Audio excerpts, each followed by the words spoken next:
Okay, we're good to go. All right, very good.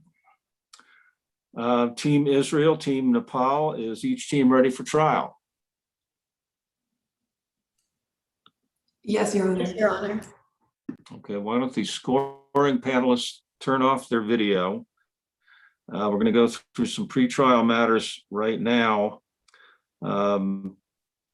We used to warn or caution people that photos might be taken of this. These sessions are being preserved on YouTube. So if you haven't had enough of high school mock trial, you can spend your summer reviewing your glory days.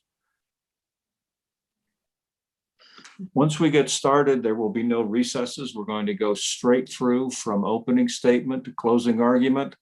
The exception to that is that between the sections of the trial, such as between the opening statement and the first witness, I will take a short break to allow the scoring panelists to complete their score sheets. And scoring panelists, would you please, when you've done your work on scoring that round, would you give me some kind of heads up, such as turning on your camera or sending me a chat message so that I'll know that you're done and we can proceed. The other exception, perhaps, is that if there is, of course, an emergency of some sort, like a medical problem, you have to alert me of that, and we will accommodate that. Also, given the format that we're using, sometimes there are technical difficulties, and if someone is having a technical difficulty, you need to alert us, and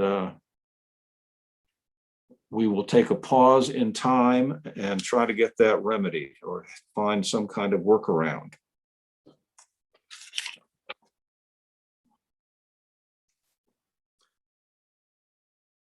As I'm sure the teams know and their coaches know, if there's any dispute that arises during this competition, it must be reported in accordance with the competition rules. I see that we have timekeepers for each team. They will, or should be, letting us know how much time is available in each segment, and I shall be enforcing the time limitations strictly. At this time, I'd like each team, starting with Team Israel, to introduce the attorneys and the witnesses that are coming up. Yes, Your Honor. Good morning. My name is Danny Gazzelli, and I will be conducting the direct examination of Kyle Cusack, the cross-examination of Blake Van Owen. My co-counsel will now introduce themselves. Good morning. My name is Avery Martin. I'll be doing the direct examination of Alex Cifuentes, the cross of Taylor Perkins, and the opening statement. Good morning, Your Honor. My name is Jack Walker, and I will be conducting the direct examination of Detective Jordan Markowitz, the cross-examination of Avery Becker, as well as the closing statement. And I would request that the witnesses for the prosecution may now introduce themselves. Yes, go ahead. Thank you. Good morning, Your Honor. My name is Sawyer Beardsley, and today I am Alex Cifuentes. Good morning, Your Honor. My name is Sutton Damiano, and today I am Kyle Cusack. Good morning, Your Honor. My name is Max Elder, and I am Detective Markowitz. Thank you.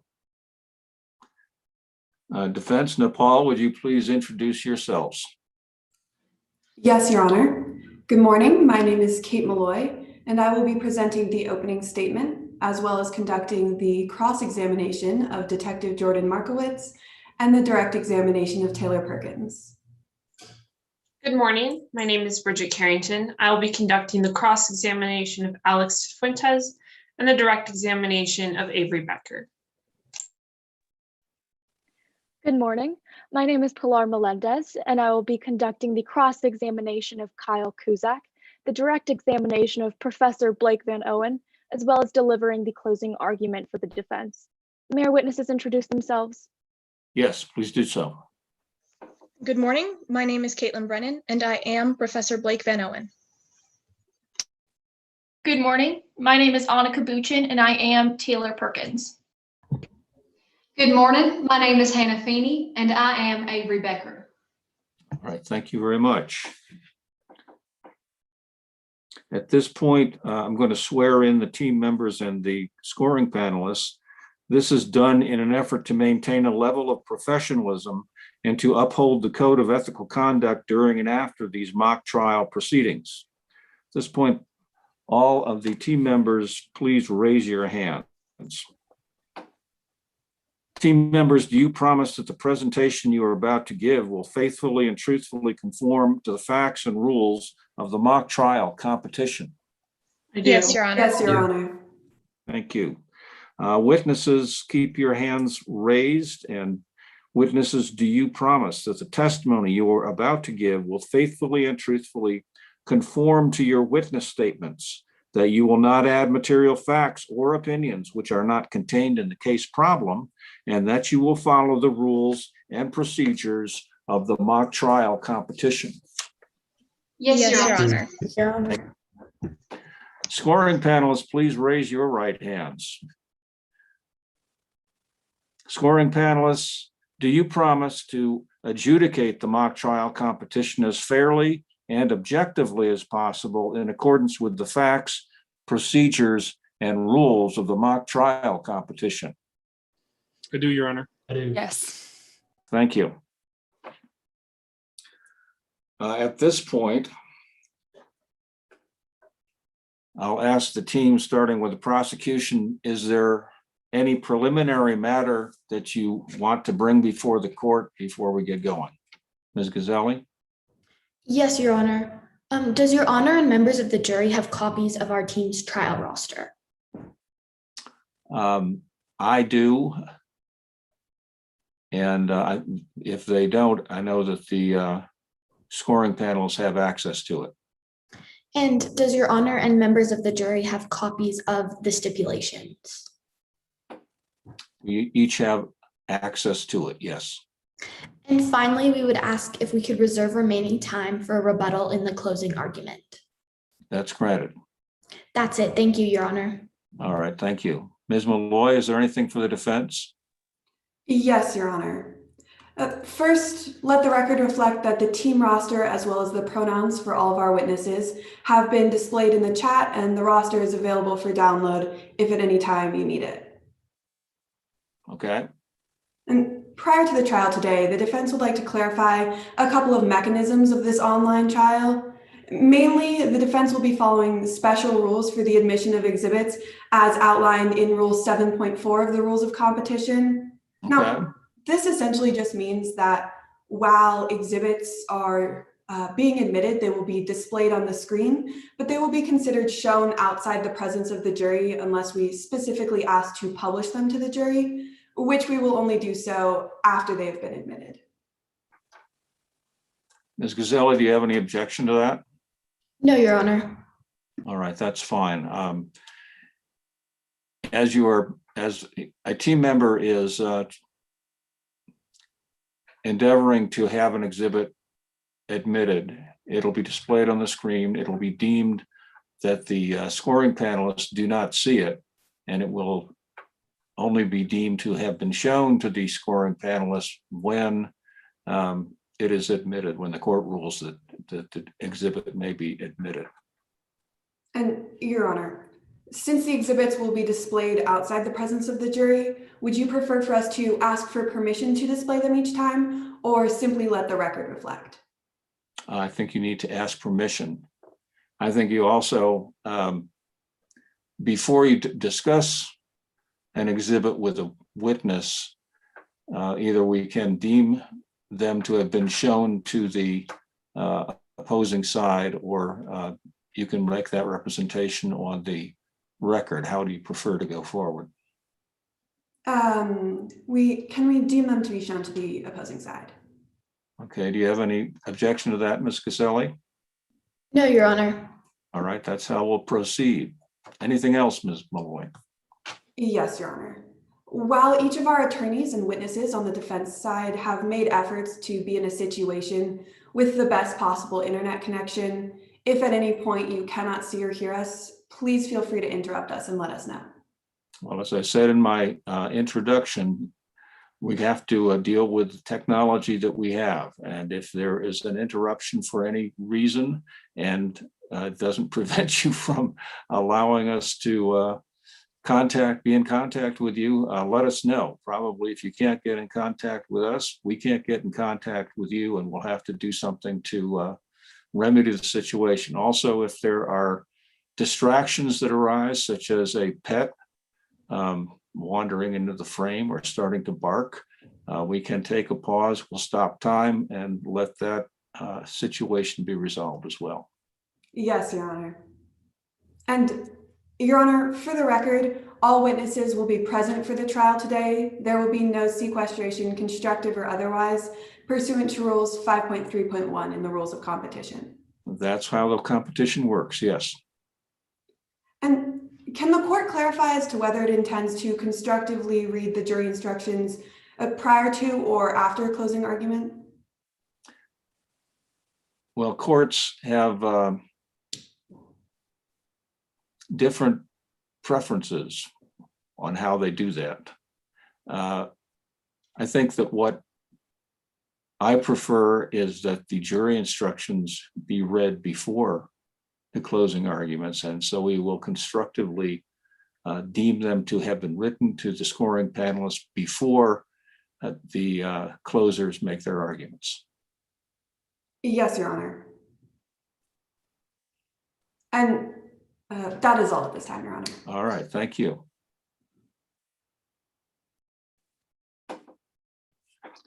So, prosecution, your opening, please. Yes, Your Honor. May I begin? Yes, you may. She walked up the front steps, tried the door, locked. Then through the side gate, up the stairs again to the back door. She slid the back door open without a second thought. She froze. Standing with a knife in his hand was Mr. Brackman. He heard Avery try the front door. He heard the gate and the back door open. Avery had no plan. She never did. She did what she knew how to do best: improvise. Without thinking, blinded by anger, she lunged for the knife. Ladies and gentlemen of the jury, Your Honor, today we will prove beyond a reasonable doubt that the defendant, Avery Becker, is guilty of 2 crimes. Avery Becker had the means, the opportunity, and most importantly, the motive to seek revenge against Coach Brackman. Improvisation was Avery's specialty. It's what started the fights between her and Coach Brackman. He wanted her to show up, to prepare. Instead of preparing for mock trial, she decided to wing it. This conflict with Coach Brackman is why she was kicked off the mock trial team, and ultimately, why we are here today. Today, we will present all the evidence that proves beyond a reasonable doubt the defendant, Avery Becker, is guilty of the felony murder of her mock trial coach, Mackenzie Brackman. On March 6, 2020, Avery Becker illegally entered Mr. Brackman's house where he was waiting with a knife from his knife block. They struggled over the knife, making scuff marks in the floor and knocking into the table, shattering a plate. In this struggle, Avery gained control of the knife and stabbed Mr. Brackman, leaving him to die so she could escape. Our 3 witnesses will testify to corroborate this story. First, you'll hear from Avery Becker's mock trial teammate, Alex Cifuentes. Alex will testify about the deep anger, the hatred even, that the defendant had for Coach Brackman after he kicked her off the mock trial team. Alex's testimony will show you that the defendant's clear and unmistakable motive is to seek revenge against Coach Brackman. Next, you will hear from Detective Jordan Markowitz. Detective Markowitz will testify about their expert analysis of the defendant's cell phone records. This expert testimony will prove that the defendant was at Coach Brackman's house at the time of the murder and therefore had the opportunity to commit the murder. Finally, you will hear from certified crime scene reconstructionist investigator Kyle Cusack. Ms. Cusack will testify as an expert about her detailed analysis of the crime scene. Her expert testimony will show that the defendant, during a struggle with Coach Brackman, was able to stab him with a knife taken from the knife block and inflict the fatal wound, killing Coach Brackman. Additionally, Ms. Cusack will talk about the evidence depicting a clear struggle between the perpetrator and the victim. This important testimony proves that the defendant had the means to commit the murder. Avery Becker is charged with 2 crimes. Count 1 is felony murder in the first degree, and count 2, second-degree burglary of a dwelling. Our witnesses' testimonies will show you that she is guilty of both these counts beyond a reasonable doubt. We ask that you find the defendant, Avery Becker, guilty of both counts and not let her improvise her way out of this once again. Thank you. All right, thank you, Ms. Martin. Defense, your opening, please.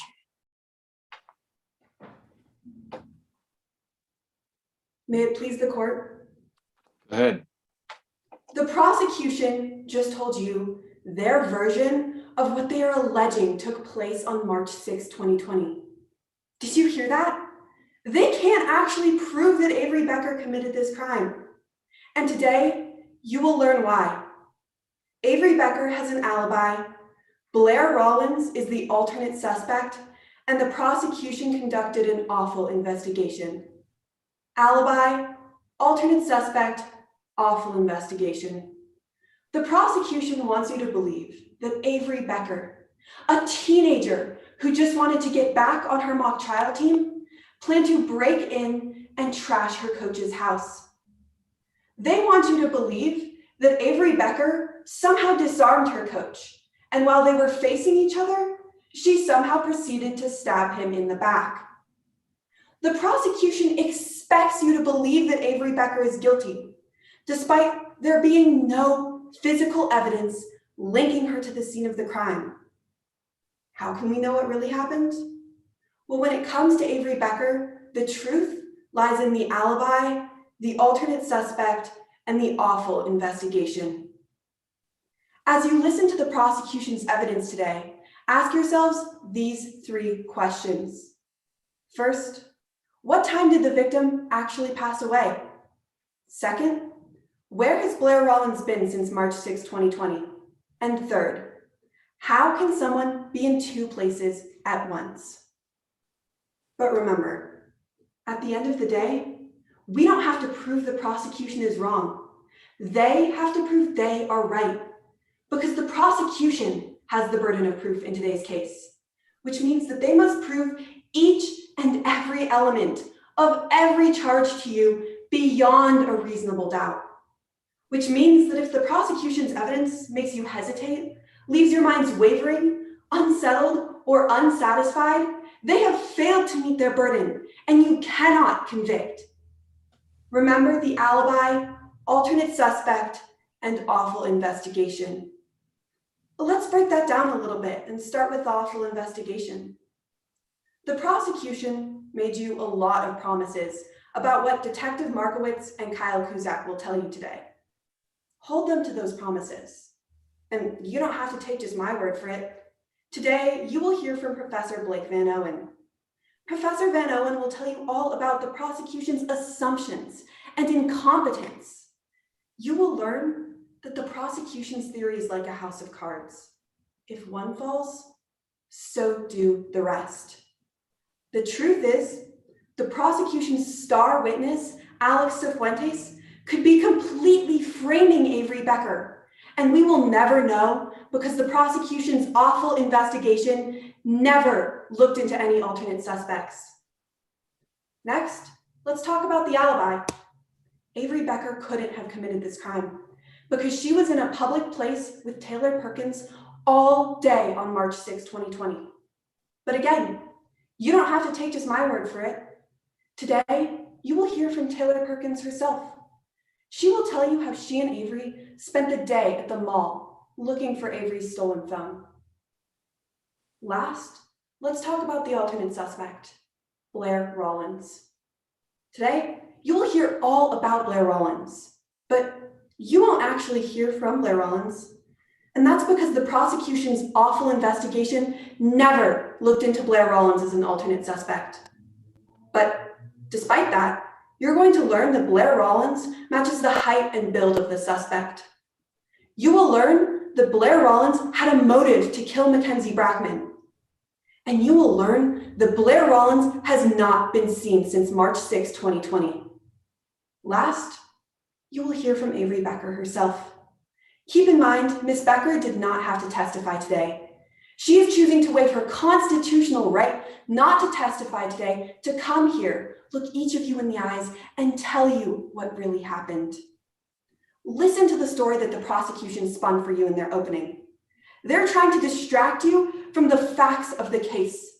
And the facts show that Avery Becker is not guilty. How can there not be reasonable doubt? If you hold the prosecution to their burden, I am confident that at the end of the case today, you will return with the only just verdict, not guilty. Thank you. Thank you, Ms. Malloy. Scorers, please fill out your sheets and let me know when you're done.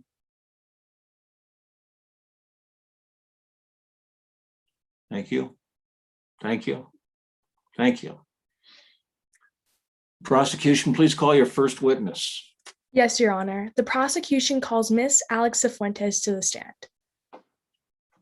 Ms. Cifuentes, I remind you that you remain under the oath that you took at the beginning of these proceedings. Good morning. Go ahead. Can you, my apologies. Proceed. Good morning. Can you please state your full name and spell your last name for the jury? Hi, I'm Alex Cifuentes, Sifuentes. And where do you go to school? Currently, I'm a senior at Colorado High School, but everyone just calls it CHS. Do you know the victim in this case? Yes, I was a member of the CHS mock trial team with Mr. Brackman as my coach. I was a junior at the time of Mr. Brackman's death. And what did you think about Mr. Brackman? He was an amazing coach and a talented litigator. I mean, he was always finding ways to improve our team and our team's performance. Do you know the defendant in this case, Avery Becker? Yes.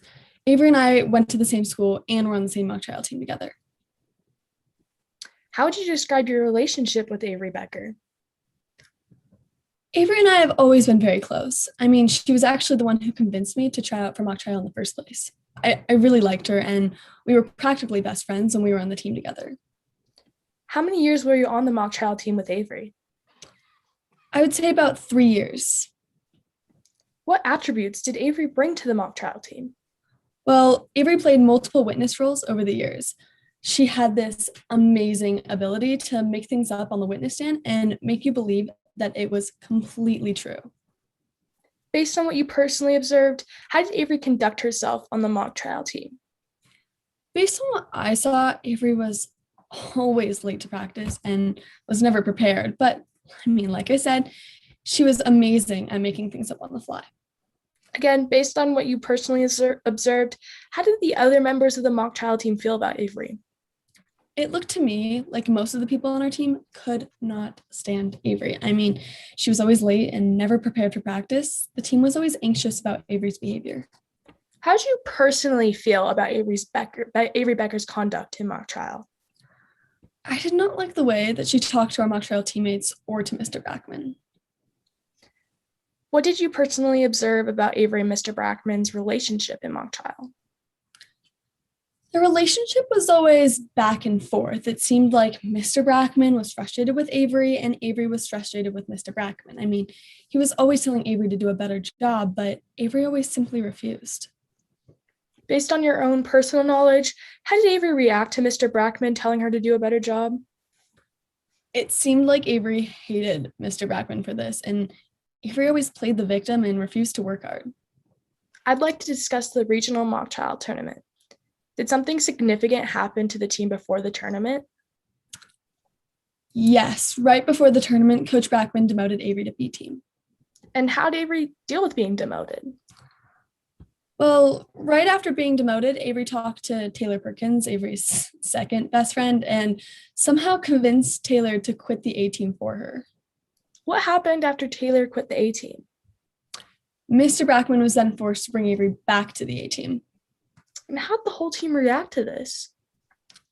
The whole team was pretty upset. After this, what happened with Avery at the regional tournament?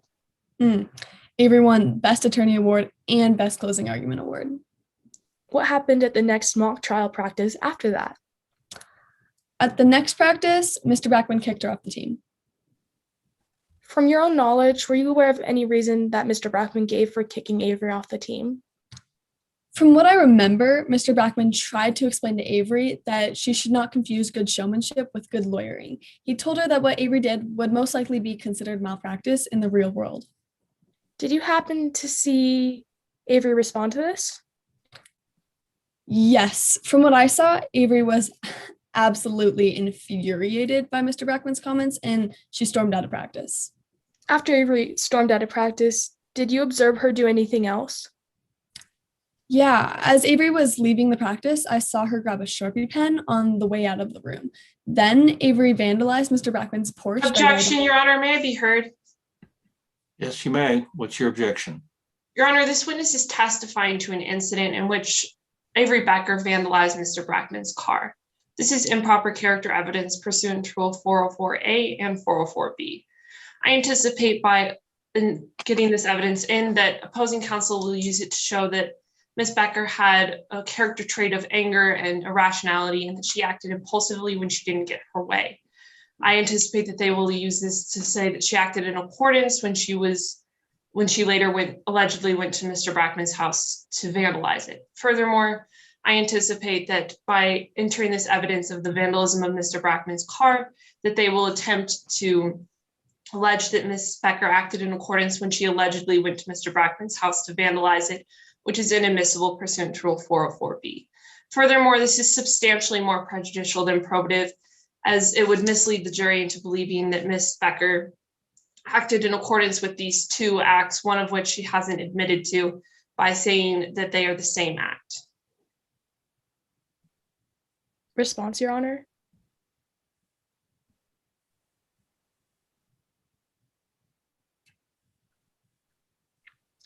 Your Honor, I believe you're frozen.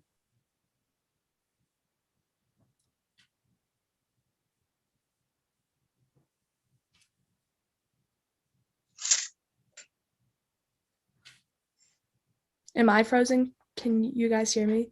I can still see you, counsel.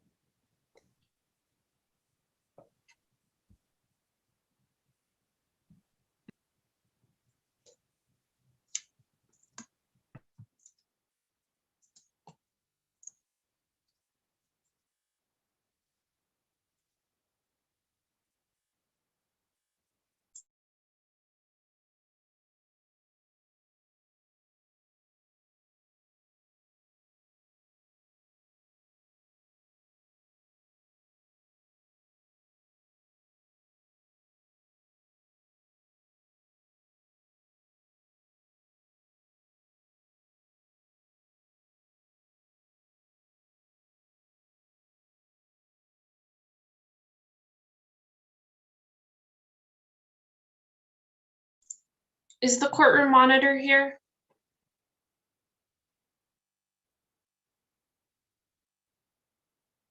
I do not believe so, opposing counsel. Yes, the courtroom monitor has dropped out as well as the judge.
Hi, everyone. Do we have the judge back yet?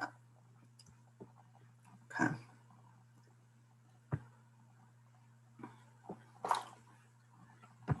Hang tight for a second.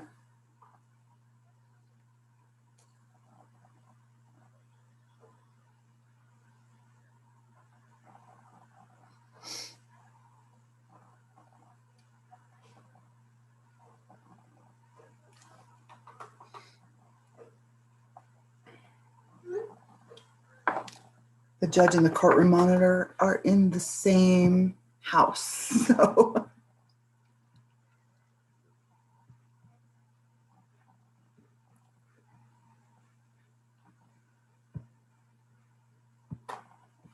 um,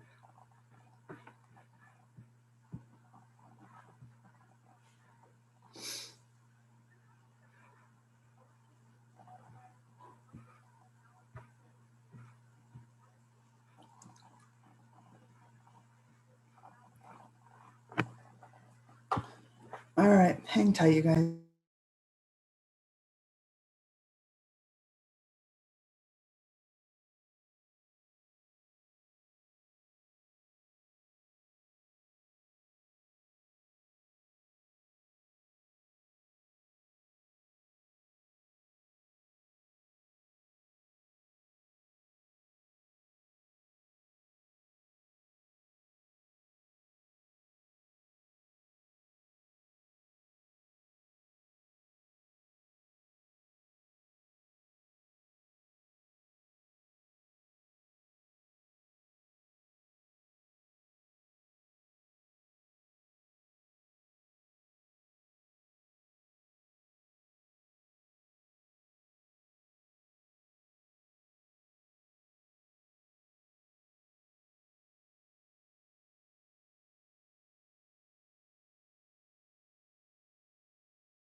All right, I think I'm back. All right, I'm gonna have to come up with- Okay, hang up your phone.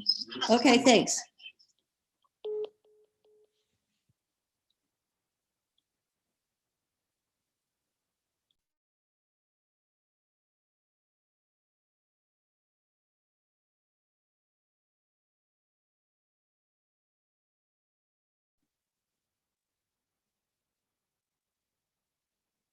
Sorry for the delay.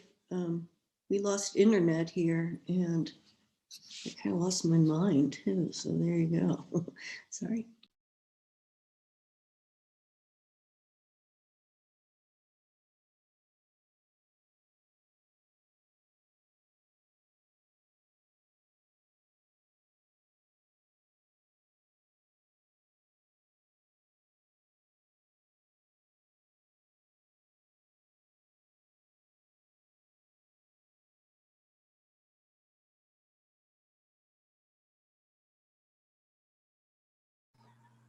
Hey, Maureen, can Randy get back on?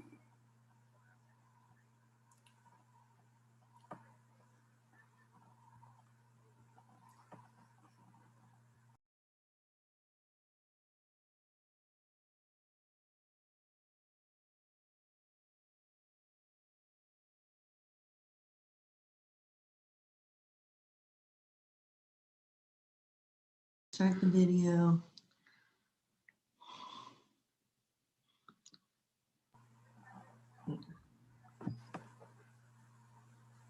All right. All There they are. Perfect. Apologize, I don't know what happened there. When we were last together, there was an objection as to a question on whether the witness could testify concerning the trashing of the car. Yes, Your Honor. And Ms. Martin, do you remember what the nature of the objection was? Yes, Your Honor, and I have a response too, if you would like me Okay, to. go ahead. Okay, thank you. Your Honor, under Rule 404A, this is not character trait because it lays foundation for the next line of questioning. As well, Your Honor, according to Rule 608A, Ms. Cifuentes can speak on the ground of her own experience as long as it doesn't prove that Ms. Becker acted in accord with the character trait. And there's nothing here that proves Ms. Becker would later act in a similar manner. As well, my witness is once again not testifying to this event to prove Avery acted in accordance with the specific trait. Therefore, this is not improper characterization. Once again, it's simply laying foundation of my next line of questioning. Well, as I understood the question, it was what happened next, and whether and what happened next is apparently material relevant to the case and establishing Mr. Becker's anger, and whether that may properly or improperly be used later as character evidence is really not relevant at this time. So I'm going to overrule the objection. Go ahead, Ms. Martin. Your Honor, if I may I have a brief response? You don't have to change your ruling, but we are scored on our knowledge of the rules of evidence. So may I have a brief response? I don't think that's necessary. Go ahead. Of course, Your Honor. Thank you, Your Honor. How did Avery react to being kicked off the team for good? Avery texted me and asked me to convince Coach Backman to let her back on the team. I would ask Ms. Cifuentes to look at the exhibit book and look at exhibit 14. Do you recognize this exhibit? Yes, this is the screenshot of my cell phone and text conversation between me and Avery. Is this an accurate depiction of the screenshot that you took at the time? Yes, it is. Do you know who took the screenshot of the text conversation between you and Avery? Yes, I took the screenshot. And when did you take the screenshot? I took it right after I met with Detective Markowitz. Your Honor, at this time, I ask the court to admit exhibit 14 into evidence. Is there an objection? Yes, Your Honor. My first objection is hearsay pursuant to Rule 801. These are out-of-court statements being offered to prove the truth of the matter asserted that Avery Becker intended to break into Mr. Brackman's house. I anticipate that opposing counsel will argue that this falls under Rule 801D2, opposing party statement, but I argue in advance that the foundation has not been laid to admit those texts under Rule 801D2. Furthermore, I object to best evidence as pursuant to Rule 1002, the original is required in order to prove the contents. This is a screenshot of the text, it is not the original. Furthermore, I object to the authenticity as the proponent must provide sufficient evidence to prove that it is what the proponent claims it to be. In this case, as I've stated, the foundation has not been laid to show that these texts came from Avery Becker, and therefore the witness cannot testify that these are Avery Becker's texts and cannot authenticate it. Furthermore, these texts are substantially more prejudicial than probative. As I've stated, these texts, the foundation has not been laid that these texts came from Avery Becker, and therefore allowing this witness to testify that they are from Avery Becker with only this witness's testimony and no other evidence to prove it is substantially more prejudicial than probative. Furthermore, I once again re-raise my improper character evidence objection, as these text messages specifically state that if Mr. Brackman was upset about what I did to his car, he's going to be really upset when he sees what I did do to his house. This is offering it to show that because Ms. Becker vandalized the car, then she then went to vandalize Mr. Brackman's house, which is improper character evidence pursuant to Rule 404B. Well, I think in making an objection, trying to anticipate every possible argument that your opposition may make is self-defeating and perhaps gives them a clue that you don't want to give them. The 403 objection is not substantial because 403 itself requires a balance between the probative effect of the evidence and the time that it would take to prove a collateral matter. I don't think that this particular bit of evidence, the screenshots from the cell phone, leads us into something that is astray or confusing. Finally, the character evidence is objection is not well taken because the effect of what they're trying to establish is a statement by a person of present intent, which may be linked by other evidence as to the declarant following up on that intent, and that's not character. I think that raising the character evidence for a second time is not helpful to you because you are trying to inflate a particular act which may or may not be probative of a fact into some kind of description of character, and that just is not going to work. Now, there is an objection as to hearsay, an objection as to best evidence, and Ms. Martin, if you would respond to those, please. Of course, Your Honor. As to hearsay, under Rule 801D2, this is in fact not hearsay because it's an opposing party's statement because these are statements by Avery Becker, the defendant. As to the objection of best evidence, Your Honor, under 1004A, the original is not required if we can show through testimony that the original was lost or destroyed. And Your Honor, would you like me to respond to the authenticity as well? Yes, please. As to authenticity, under Rule 901B1, Alex Cifuentes is a witness who has direct knowledge of the item because Alex has testified that she is the one who took the screenshot of the text messages. Well, from your argument, it seems that you intend to link up the evidence that this is authentic. Have you laid that foundation before the objection? Yes, Your Honor, we have stated that Alex is the one who took the screenshot, and later on we will talk more about the text messages. Well, we're talking about admissibility now. We're not talking about the contents. Would you like me to lay more foundation? I would, yes. No problem, Your Honor. Ms. Cifuentes, can you tell me why you needed to take this screenshot of the text messages? Yeah, of course. My phone was having some difficulties with the battery, and we just decided that it might be easier if I just took a screenshot and sent it to Detective Markowitz. And do you have that cell phone with you now? No, I do not anymore. Like I said, the battery was messed up, so I had to get rid of it. Your Honor, I believe I've laid adequate foundation now and now ask the court to admit Exhibit 14 into evidence. Ms. Covington, do you have an objection? Yes, Your Honor. While the witness has testified that she does not have her phone and this is just a screenshot and therefore a duplicate, pursuant to Rule 1003, that the duplicate may be admitted if a genuine question hasn't been raised about the contents, the authenticity of the contents. In this case, it is the defense's theory of the case that these texts were faked or not from Ms. Becker, and therefore it does not accurately reflect any of the information of the text between Ms. Becker and Alex Cifuentes. Furthermore, as to the hearsay, the foundation just has not been laid to show that these texts came from Avery Becker, and I'm also objecting to hearsay as to Ms. Cifuentes' statements. Well,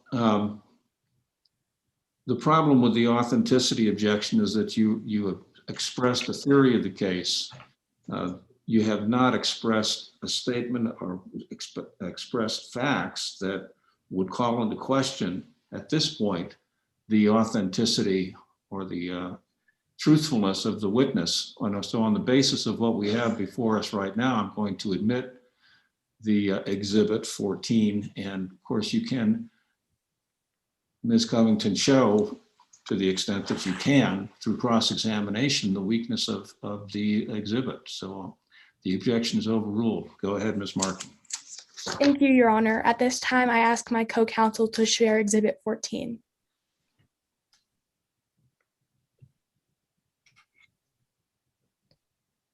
Can you please explain to the jury what you and Avery are discussing in these text messages? Yes, of course. Avery is actually asking me to talk to Coach Brackman about having her back on the team.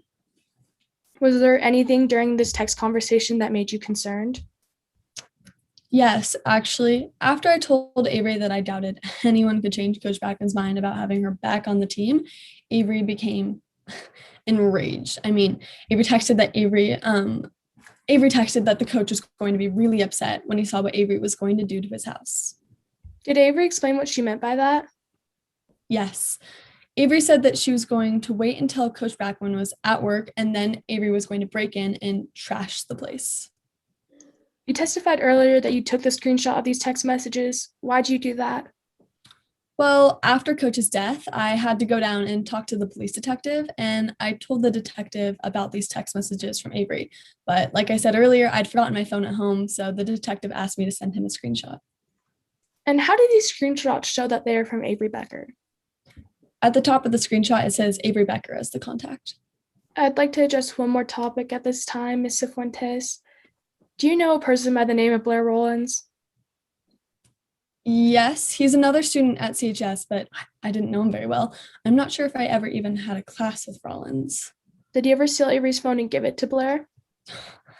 Absolutely not. Objection, Your Honor. May I be heard? You've stated your objection, so what is it? You don't have to ask to be heard. Yes, Your Honor. My objection is bolstering the witness. They are attempting to bolster the witness's credibility before it has been attacked with these questions about stealing out Avery Becker's phone, and that subject has not been attacked yet. Ms. Martin? Your Honor, Ms. Cifuentes is once again just testifying to her own personal knowledge and her own personal observations and connections with Avery Becker. And I'm just asking Alex if they knew about the defendant. Well, asking whether you knew about this person who absconded. I'm sorry, could you repeat that, Your Honor? I'm sorry, I thought you were asking about the witness or the alternate suspect who may not be involved in the case.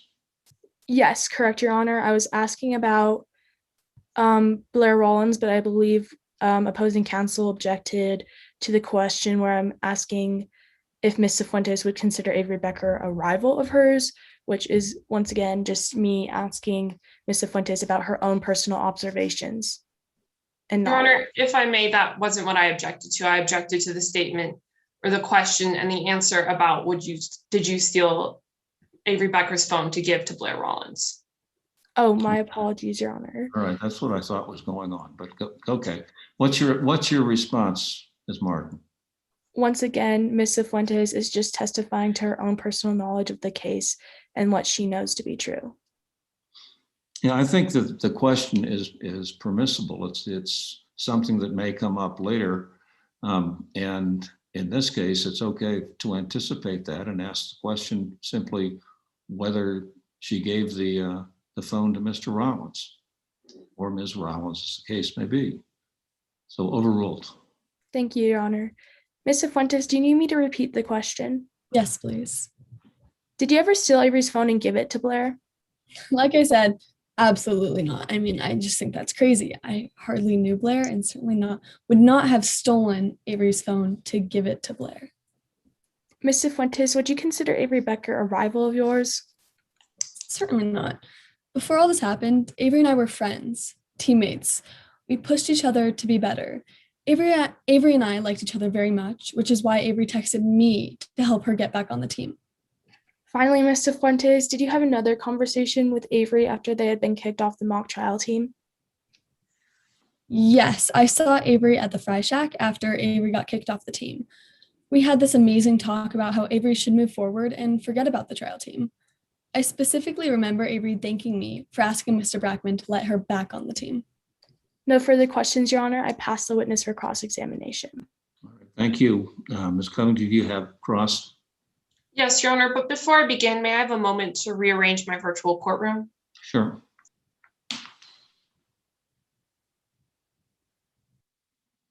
We'll pause time while she does that.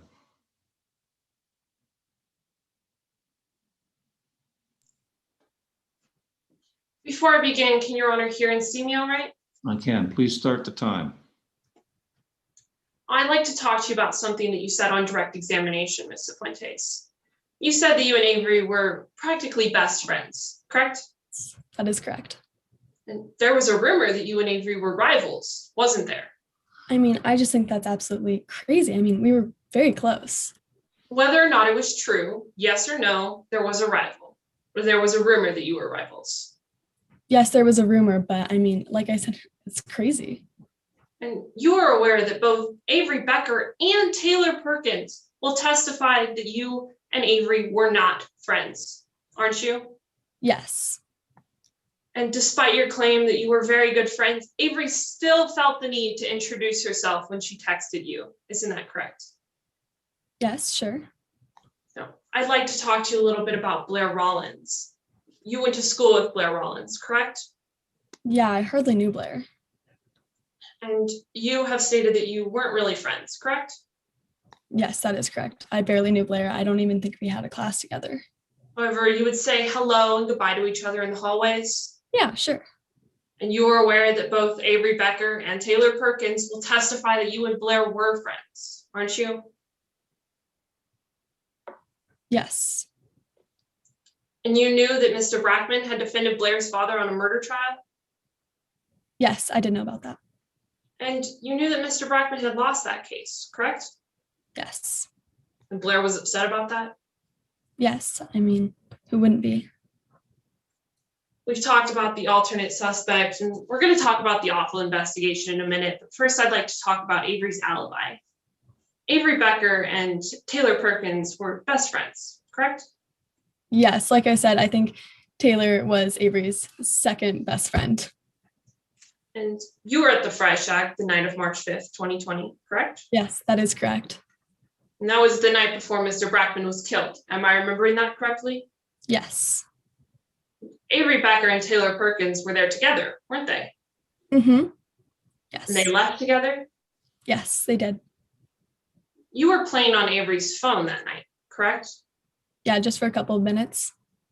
And like you stated on direct examination, Avery is accusing you of stealing that phone, correct? Yes, which is crazy. I mean, what? It doesn't make any sense. And she's accusing you of giving it to the same Blair Rollins we were just discussing. Isn't that right? Yes, which is even, I can't even. Let's talk a little bit about the awful investigation of the prosecution. You are aware of our concerns that you faked the text messages in Exhibit 14, aren't you? I mean, yes, I am aware, but that doesn't really make any sense to me. I mean, why would I fake text messages? So that's a yes to my question. You're aware of our concerns. Yes, I am. After you received these texts, you didn't tell anyone about them. Isn't that right? Yes, that is correct. I mean, I didn't see why it was necessary. These texts were concerning, weren't they? Yeah, but I mean, I thought I could work it out with Avery. Oh. The police came to you, correct? Yes, that is correct. And that's when you told them about the texts? Yes. These texts are not time-stamped, are they? Do you mean individually? Yes, the texts don't have any dates or times anywhere on the screenshot, correct? Well, there is a time at the top of the screenshot. But you would agree with me that that is the time that the screenshots were taken, not the time that the texts were sent. Would you agree? Yes, that is correct. Now, when you provided these texts to Detective Markowitz, you didn't provide the contact information, correct? That is correct. You didn't provide the phone number that was associated with these texts, did you? No, I did not. You also didn't give your phone to Detective Markowitz, isn't that right? I accidentally left it charging. I forgot it. The battery was messed up. So I took a screenshot. So it's yes to my question. You never gave your phone to Detective Markowitz. Yes, I left it at home. It was charging. You don't have that phone anymore, do you? Like I just said, the battery was messed up, so I had to get rid of it. So we can't analyze that phone, isn't that right? That's correct. That's why we had the screenshot. Since you never gave your phone to Detective Markowitz, he was never able to download any information off of it, correct? I don't see why he would need to download information. That wasn't my question. My question was, Detective Markowitz never downloaded any information off of it. No, because he didn't have the phone. Thank you, Your Honor. I have no further questions. All right, thank you. Ms. Martin, do you have any redirect within the scope of the cross? Yes, Your Honor. Ms. Cifuentes, once again, did you steal Avery's phone and give it to Blair? No, I would never steal her phone and certainly would not have given it to Blair. I mean, like I said earlier, and multiple times before, I barely even knew Blair. And finally, were you and Blair close? No, I mean, like I said, I don't even know if I had a class with him. Thank you, Your Honor. No further questions. All right, Ms. Carrington, do you have any recross within the scope of the redirect? No, Your Honor. Thank you. Then the witness is excused.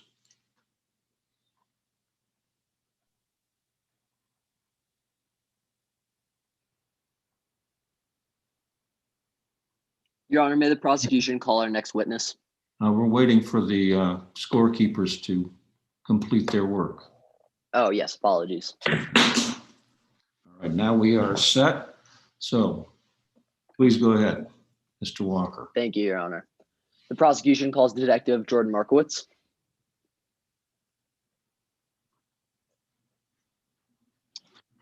Good afternoon. Can you please state your name and occupation for the record? My name is Jordan Markowitz. I'm a homicide detective for the Denver Police Department. And how long have you been working for the Denver Police Department? I've been working there for the past 13 years, specifically as a homicide detective for the past 7. And can you tell us what your primary practices have been over those 13 years? Over the past 13 years, I've primarily worked as a homicide detective, overseeing countless cases. But I also have specialized training in cell phone technology. I've downloaded and worked with the contents of literally hundreds of cell phones. And have you had any education outside of the DPD in those areas of expertise? Yes, so I have a cell phone technology and forensic data recovery certification from the American Academy of Law Enforcement. I completed a 3-day training course and passed a certification test.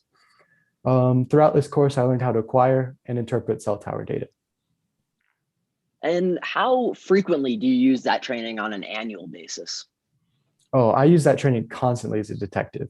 it's invaluable to most of the cases I work on. Like I said, I've worked with hundreds and hundreds of cell phones. And finally, have you had any prior experience as an expert witness in other cases? As a detective with not only years of experience, but extensive knowledge of cell phone technology, I've obtained and interpreted cell tower data in over 50 cases. Your Honor, the people would respectfully request that the court qualify this witness as an expert in the fields of cellular device analysis as well as homicide investigation.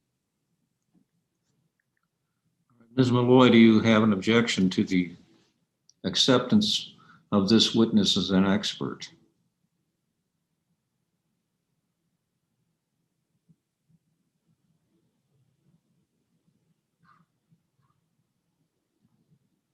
I can't, if you're speaking, Ms. Malloy, I can't hear you. Can you hear me now, Your Honor? Yes, I can. Thank you. I have no objection, Your Honor. All right, then. The witness is admitted as an expert witness in the fields of cellular device analysis and homicide investigation. Go ahead, Mr. Walker. Thank you, Your Honor. Detective Markowitz, who was the victim in the case we're discussing? We found an ID on the body and were able to confirm it was Mackenzie Brackman. And had you ever seen or met Mackenzie Brackman prior to the case? Yes, I've even worked with him before as a criminal defense attorney. And will that have any ability or impact on your ability to analyze this case? Oh, not at all. My job hinges on being objective. Fantastic. Let's delve into the evidence. At what point were you assigned to investigate this? Well, on Friday, March 6th, 2020, passing motorists reported someone who appeared to be passed out on the porch of 444 South Flower Street. This was confirmed to be the deceased Mackenzie Brackman, and I responded with a team of officers at approximately 2:20 p.m. that same day. And can you tell us a few of the first things that really stuck out to you when you arrived at the scene? Ooh, well, upon arriving at the scene, the front door was wide open. The victim was lying face down in a pool of blood with a large stab wound in their back. They were wearing a t-shirt which read "Keep Calm and Mock On," so I guess they ran a mock trial program on the side. Let's get into the digital portion of the evidence. Can you begin to explain how you use cell phone data to narrow the possible perpetrators? Yeah, so I immediately reached out to the students on the mock trial team to obtain their contact information. The first student I talked to actually clued me into some conflict within the team, which turned out to be the biggest break in the case thus far. And who was that student? A student by the name of Alex Fuentes. And can you tell us how Alex Fuentes helped your analysis of the case? Yeah, I contacted Alex pretty soon after the event. They told me that a teammate had texted them something about a plan to vandalize Mackenzie Brackman's house. Detective Markowitz, I'd like to direct your attention to what has previously been admitted as Exhibit 14. Are these the exhibits or the text messages which Alex Fuentes brought to your attention? Yes, these are the screenshots I received from when I questioned Alex Fuentes. They show that the defendant asked Alex to help get them back on the team after being given the boot for vandalizing the coach's car. The defendant then proceeds to threaten to break in and vandalize Mackenzie Brackman's house while they're at work. And why were those text messages significant with regards to your case? The information I received from the messages, as well as the interview with Alex and Alex's parents, pointed me towards Avery as a possible suspect. This is where I began to investigate the defendant's cell phone records. And what impact did that have on you? Well, in my expert opinion, the messages show clear motive. And as the attack happened during the middle of a workday, it's probable that Avery broke into the house, was interrupted by Mackenzie Brackman, and then was interrupted. Objection, Your Honor. Yes. The witness just stated that these text messages show motive. Testifying that they show motive is going directly to one of the charges in today's case, and this is improper. Walker, do you have a response? Yes, I do. Are you regarding my question about Alex Fuentes' text messages and their impact on Detective Markowitz? Yes. So he was stating this not for the truth of the matter asserted, but for the effect. on his case and his investigation. And additionally, Alex's text messages are an exception from hearsay. Under 803.1, is there a present sense impression? I think May I respond, Your Honor? well, I think that Mr. Walker, you're responding to a hearsay objection. The objection is based on attempt to an objection to the witness's testimony to an element of the crime, as I understand it. Do you have a response to that objection? Do you have a rule number, opposing counsel? She's for your objecting to under 704. I'm going to stand with my response that it was given for the truth, not for the truth of the matter, but for the effect on the witness. All right. Ms. Malloy, I'm not sure if you have a response to a non-response, but go ahead. Yes, Your Honor. May I have one moment to consult the rules? Yes.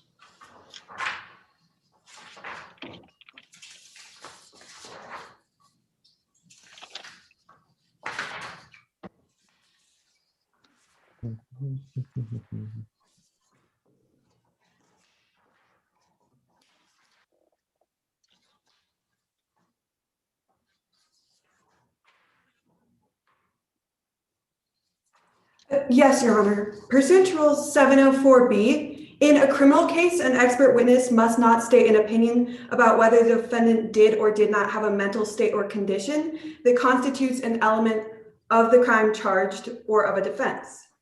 In this case, the detective just said that Avery Becker had a motive to do this, and this is directly opining to that and is improper. All right. Under 704A, it is generally not improper or not objectionable to testimony just because it embraces the ultimate issue. And that apparently is what the testimony is meant to embrace. Under 704B, it is an exception to that which prevents or prohibits an expert from testifying and giving an opinion as to whether the defendant did or did not have a mental state or condition that constitutes an element of the crime. Whether he had a motive is not an element of the crime, or is not, whether he had a motive is not a statement as to his mental state, which constitutes an element of the crime. It's merely a statement that he thinks, in his opinion, there was a reason for the defendant to commit the crime. That's different than the mental state that the defendant may have had or allegedly had when he entered the dwelling. So I'm going to overrule the objection. Go ahead, Mr. Walker. Thank you, Your Honor. And Detective Markowitz, why were these text messages significant in regards to your case? Well, these text messages that I received from the interview with Alex and Alex's parents pointed me towards Avery as a possible suspect. This is what caused me to investigate the defendant's cell phone records. Okay, and what impact did that have on you? Like I said, in my expert opinion, they depict a clear motive. And on top of this, as the attack happened during the middle of a workday, it's probable that Avery broke into the house, not expecting to encounter Brackman, but was interrupted by the victim. Fantastic. Thank you for restating your response. Can we get into what you found on Avery's telephone? Yeah, unfortunately, we don't actually have the defendant's cell phone. They claim they lost it. However, we do have access to our call detail records, or CDRs. These can tell us some very interesting things. And what do they tell you? Well, they tell us that Avery's phone received several calls and texts on the day of the murder from a Taylor Perkins. I was able to use this information to place the phone at the scene of the crime around the time of death. And can you elaborate a little bit about this timing? Yes. So the first thing the records show is that Avery Becker was at home sometime between 12:45 and 12:50 p.m. Avery can then be placed driving along Rock Creek Parkway at 12:55 p.m. The records indicate that they were at Brackman's house from 1:05 to 1:17 p.m. This can all be seen in exhibits 15 and 16, which detail the cell towers her phone connected with, as well as the most probable route she drove that day. Your Honor, may I have permission from my co-counsel to share exhibits 15 and 16 with opposing counsel and Detective Markowitz? Yes. Thank you. Detective Markowitz, do you recognize exhibits 15 and 16? Yes, so these are the diagrams I put together, which demonstrate the cell towers and the antennas her phone connected with that day. Exhibit 16 also shows the most probable route between Avery's house and the property where the victim was discovered. And do these diagrams accurately depict the cellular telephone data that you gathered? Yes. And secondly, did you create these exhibits? Yes. Your Honor, may I have permission to admit what have been marked as exhibits 15 and 16 into evidence? Ms. Malloy, do you have an objection? Yes, Your Honor. I have two objections. First, I would object relevance. While I understand that relevance is a low bar, in this case, the prosecution has not laid significant foundation to show that these exhibits are relevant to the trial, as there's been absolutely no foundation laid that Avery Becker had this phone on March 6, 2020. As the detective previously testified, he was told that Avery Becker lost her phone, and therefore, this is not relevant. Because we will not know as the phone was lost or potentially stolen, it was not in Ms. Becker's possession, which means that the location of the phone on these maps is not relevant to the case at hand. Moreover, if the court finds that this evidence is relevant, the probative value is so little that it is significantly outweighed by the risk of the jury being prejudiced, by the jury presuming that the phone had some sort of relevance to the crime, and that the fact that the defendant was not, in fact, in possession of the phone. Furthermore,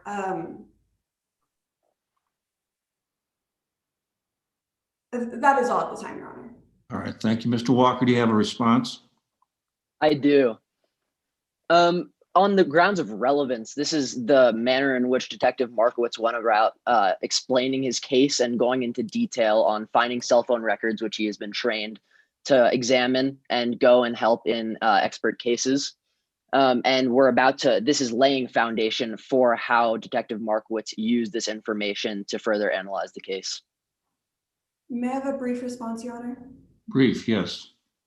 Your Honor, opposing counsel has still not laid the foundation that Avery Becker had their phone. Therefore, this is not relevant as it does not tend to prove or disprove any matters at hand today. Your Honor, may I have a response briefly? No, I think I've heard enough. Thank you. Okay, of course. The objection is to relevance. Evidence is relevance if it has a tendency to make a material fact more or less likely to have occurred. The evidence that is being proffered in these exhibits is proffered to demonstrate that the defendant's phone was located in the area shown on the exhibits. Now, it is an inference, obviously, that the phone is connected to the defendant. If the phone is connected to the defendant, then it makes it more likely that the phone is tracing where the defendant was, and therefore it is relevant. You may be able to disprove that or to call that into question for cross-examination. However, it has a tendency to make the thing that the prosecution is trying to prove more likely, therefore it's relevant. As to the 403 objection,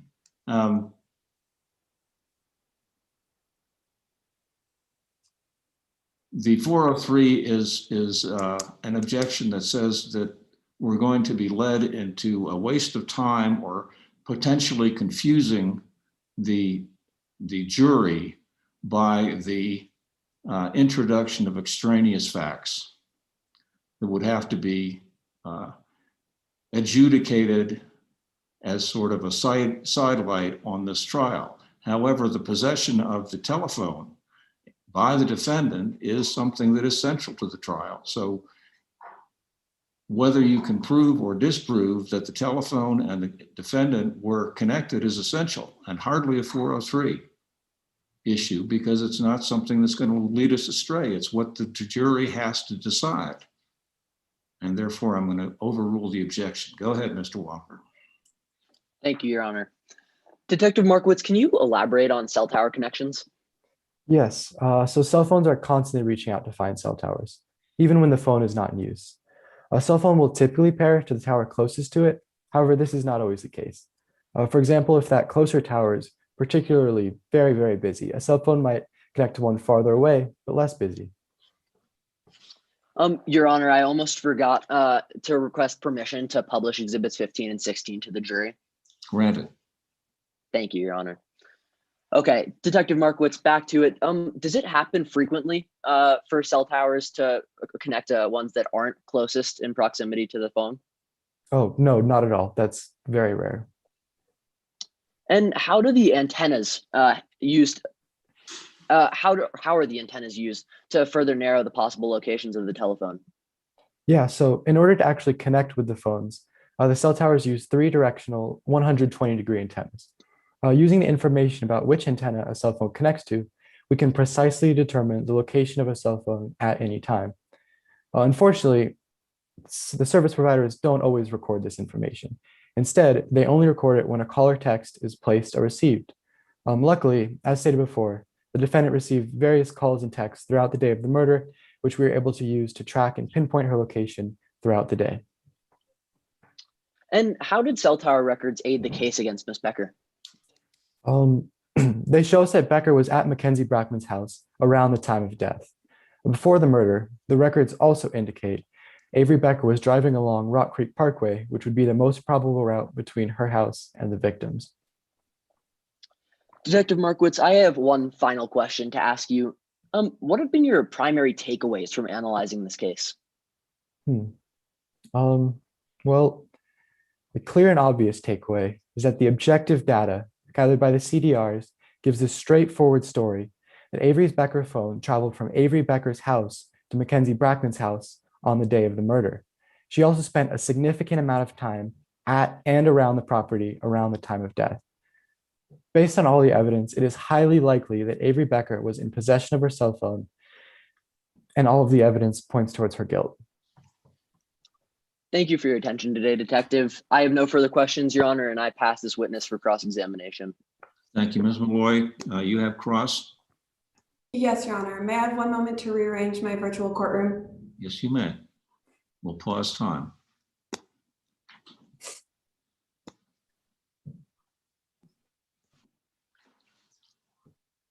Okay, thanks. Sorry.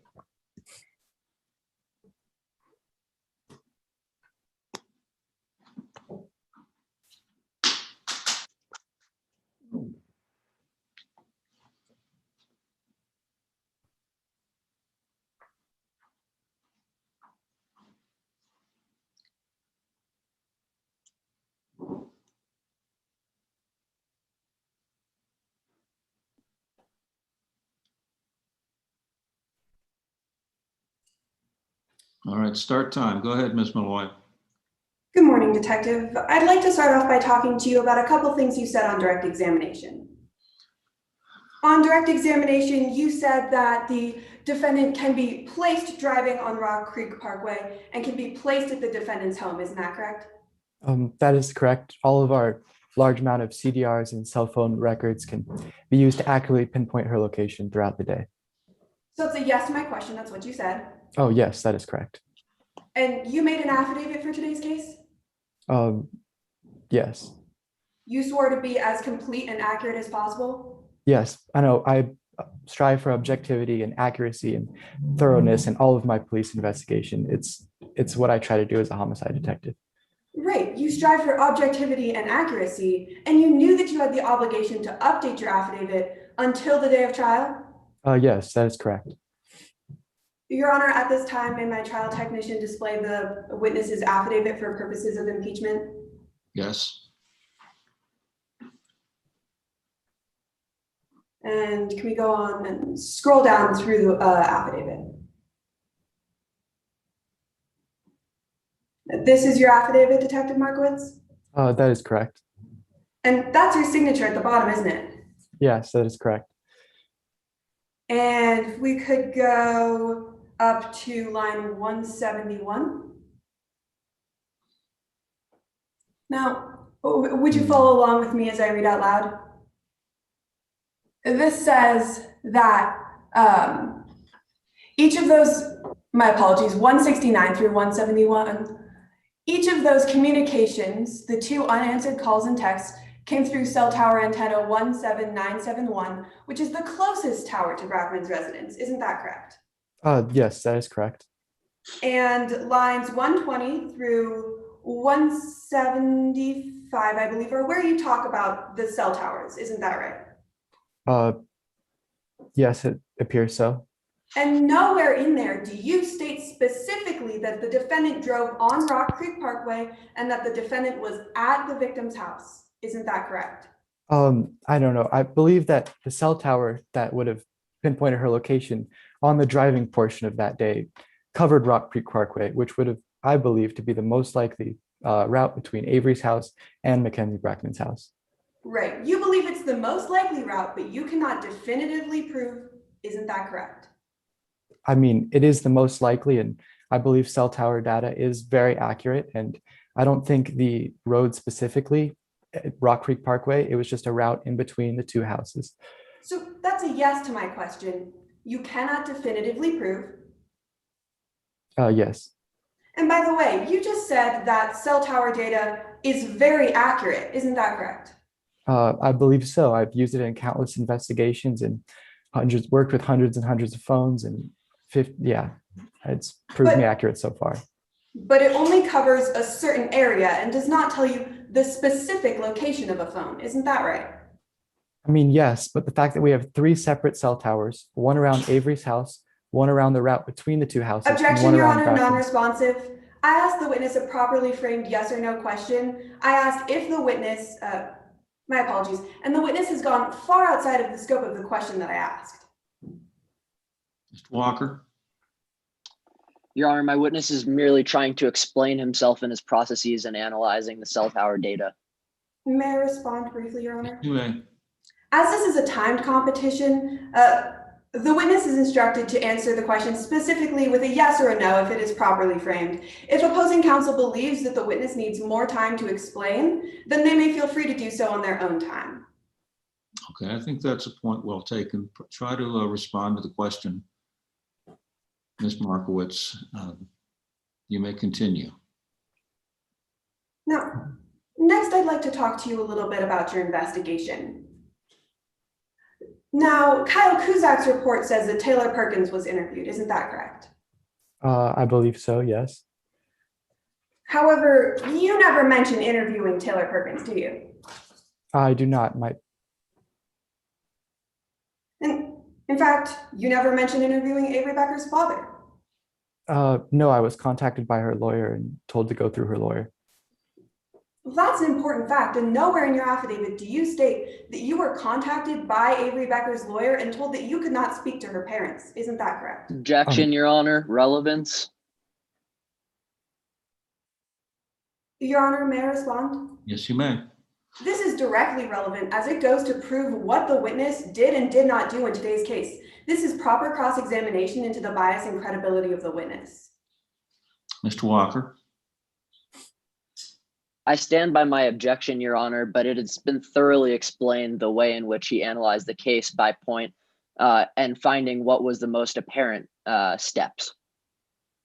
All right, well, I think, Mr. Walker, that the fact that the witness has a view of the evidence and the view of what is relevant to your case is not prohibitive to the defense pointing out its view that there may or may not be defects in the witness's view or the activities that the witness undertook in analyzing the case.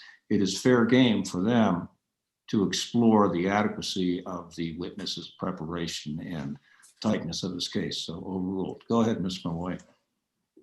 Detective Markowitz, you never spoke with Avery Becker's father, did you? No. And you never spoke with Avery Becker's mother? No, like I said, I reached out to obtain her cell phone, but was told by her lawyer that they lost it. That's an important fact, and nowhere in your affidavit do you state that you reached out to Avery Becker's mother to obtain her cell phone. I did not see how that was relevant to this case. And you never actually interviewed anyone on the mock trial team besides Alex Cifuentes, isn't that right? Well, I didn't see it necessary. I mean, after interviewing Alex, he gave me some very important information. I felt it was pertinent to do with that immediately. You didn't do it, did you? I only, excuse me, I only interviewed Alex and Alex's parents. And in fact, you didn't even interview Taylor Perkins, did you? I don't believe so. You never interviewed the 911 caller? Excuse me, sorry, could you please repeat that? You never interviewed the 911 caller, did you? No, I didn't see it as relevant. I mean, they stated clearly there was a body found and we responded with paramedics and a team of officers. So you didn't do it, did you? I did not see why it was necessary. And you never interviewed any neighbors to see if they'd seen what happened? Well, my investigation focused primarily on the objective data. Objection, Your Honor, non-responsive. I asked the witness a properly framed yes or no question. I asked him whether I said you did not interview the neighbors, yes or no. The witness has gone on to explain his investigation, and this is not responding to the question that I asked. Would you please, Mr. Witness, respond to the question? My apologies, Your Honor. It's more complicated than that, but no. So it's a no to my question. You didn't interview the neighbors. No. Now let's talk a little bit about the alternate suspect in today's case. Now, Blair Rollins. You never interviewed Blair Rollins, did you? No. And so you didn't interview a key suspect in today's case? Well, I didn't see her as a key suspect. You know, I considered that maybe possibly it was a disgruntled client, but I found this very unlikely in the terms of my investigation. And I also found no other evidence to back this up. Objection, Your Honor, non-responsive. Well, I think you opened it by asking the question the second time, so I'm going to overrule the objection. Yes, Your Honor. Now, you didn't interview a key suspect in today's case, did you? I did. Or excuse me, sorry, I misspoke. No, I did not interview a key suspect. And in fact, you never even interviewed any other disgruntled ex-clients, did you? Again, I didn't see why this is necessary. I had contact with the defense lawyer, but I mean, I didn't have much contact and I did not see it necessary. And I found that as a very unlikely suspect or unlikely theory about the case. So you didn't do it, did you? No. And you never even gave Avery Becker a chance to prove she had an alibi, did you? I don't believe that's in my witness statement.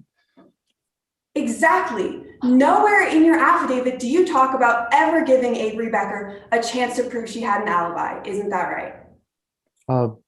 No, but she's the defendant in this case, and I chose to focus on more objective data than the alibis of the defendant. You chose to focus on more objective data than the alibis of the defendant? Is that what you just said? Yes.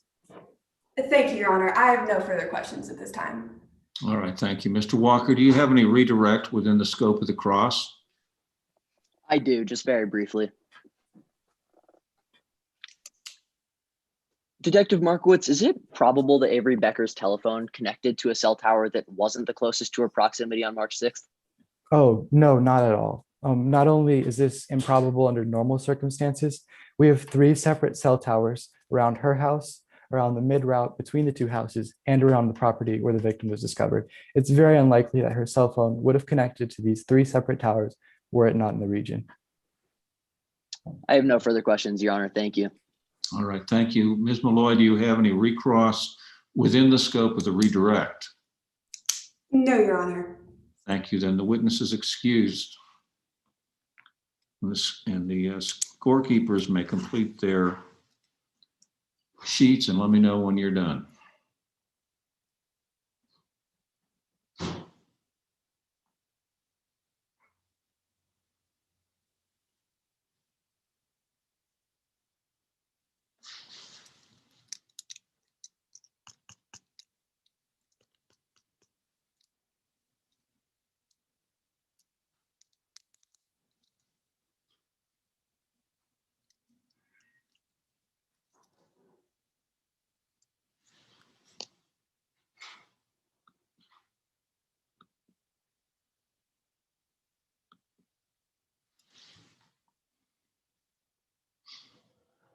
Okay, he may not have come up if you gave me a thumbs up. Are we all done?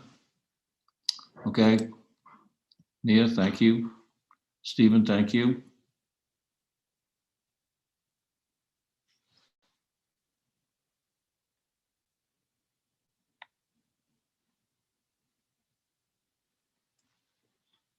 Nicholas, you done?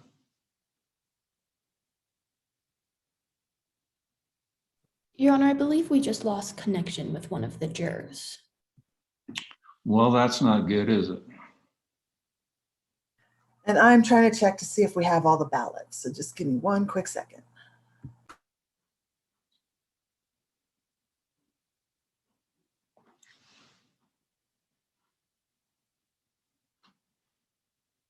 Is there a problem? Should I?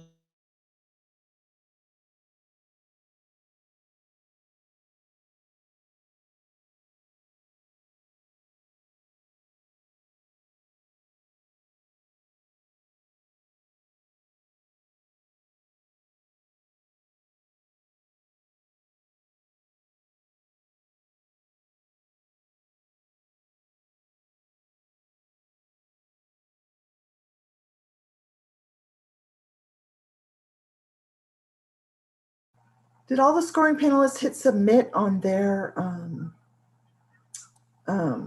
ballots?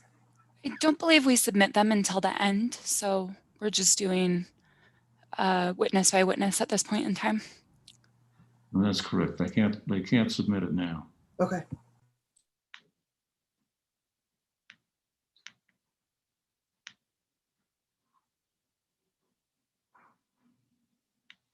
And who's here on the Colorado Bar State? That's me. And me is Amy. Amy. Hi. Hi.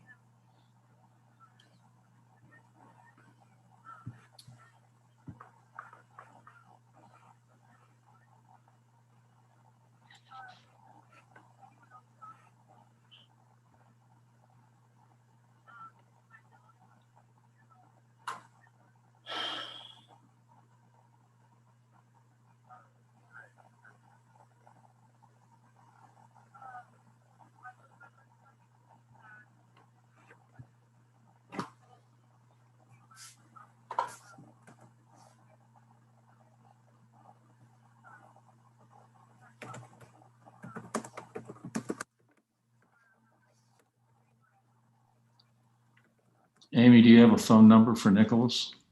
Yeah, hang on one quick second here.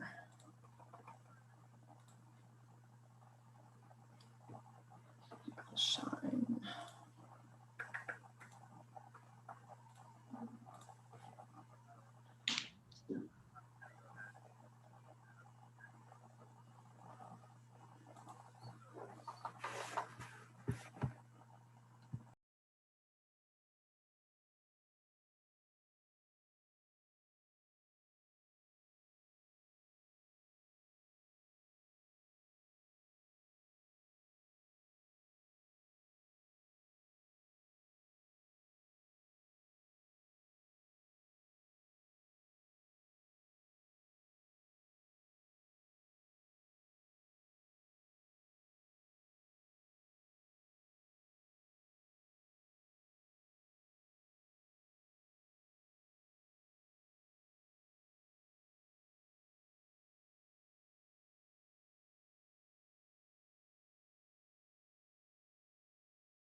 All right, his computer died. He's on his laptop. He should be here any minute. Okay, thank you.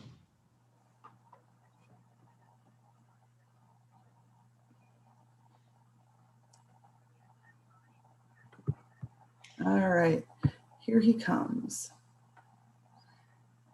Nicholas, you good?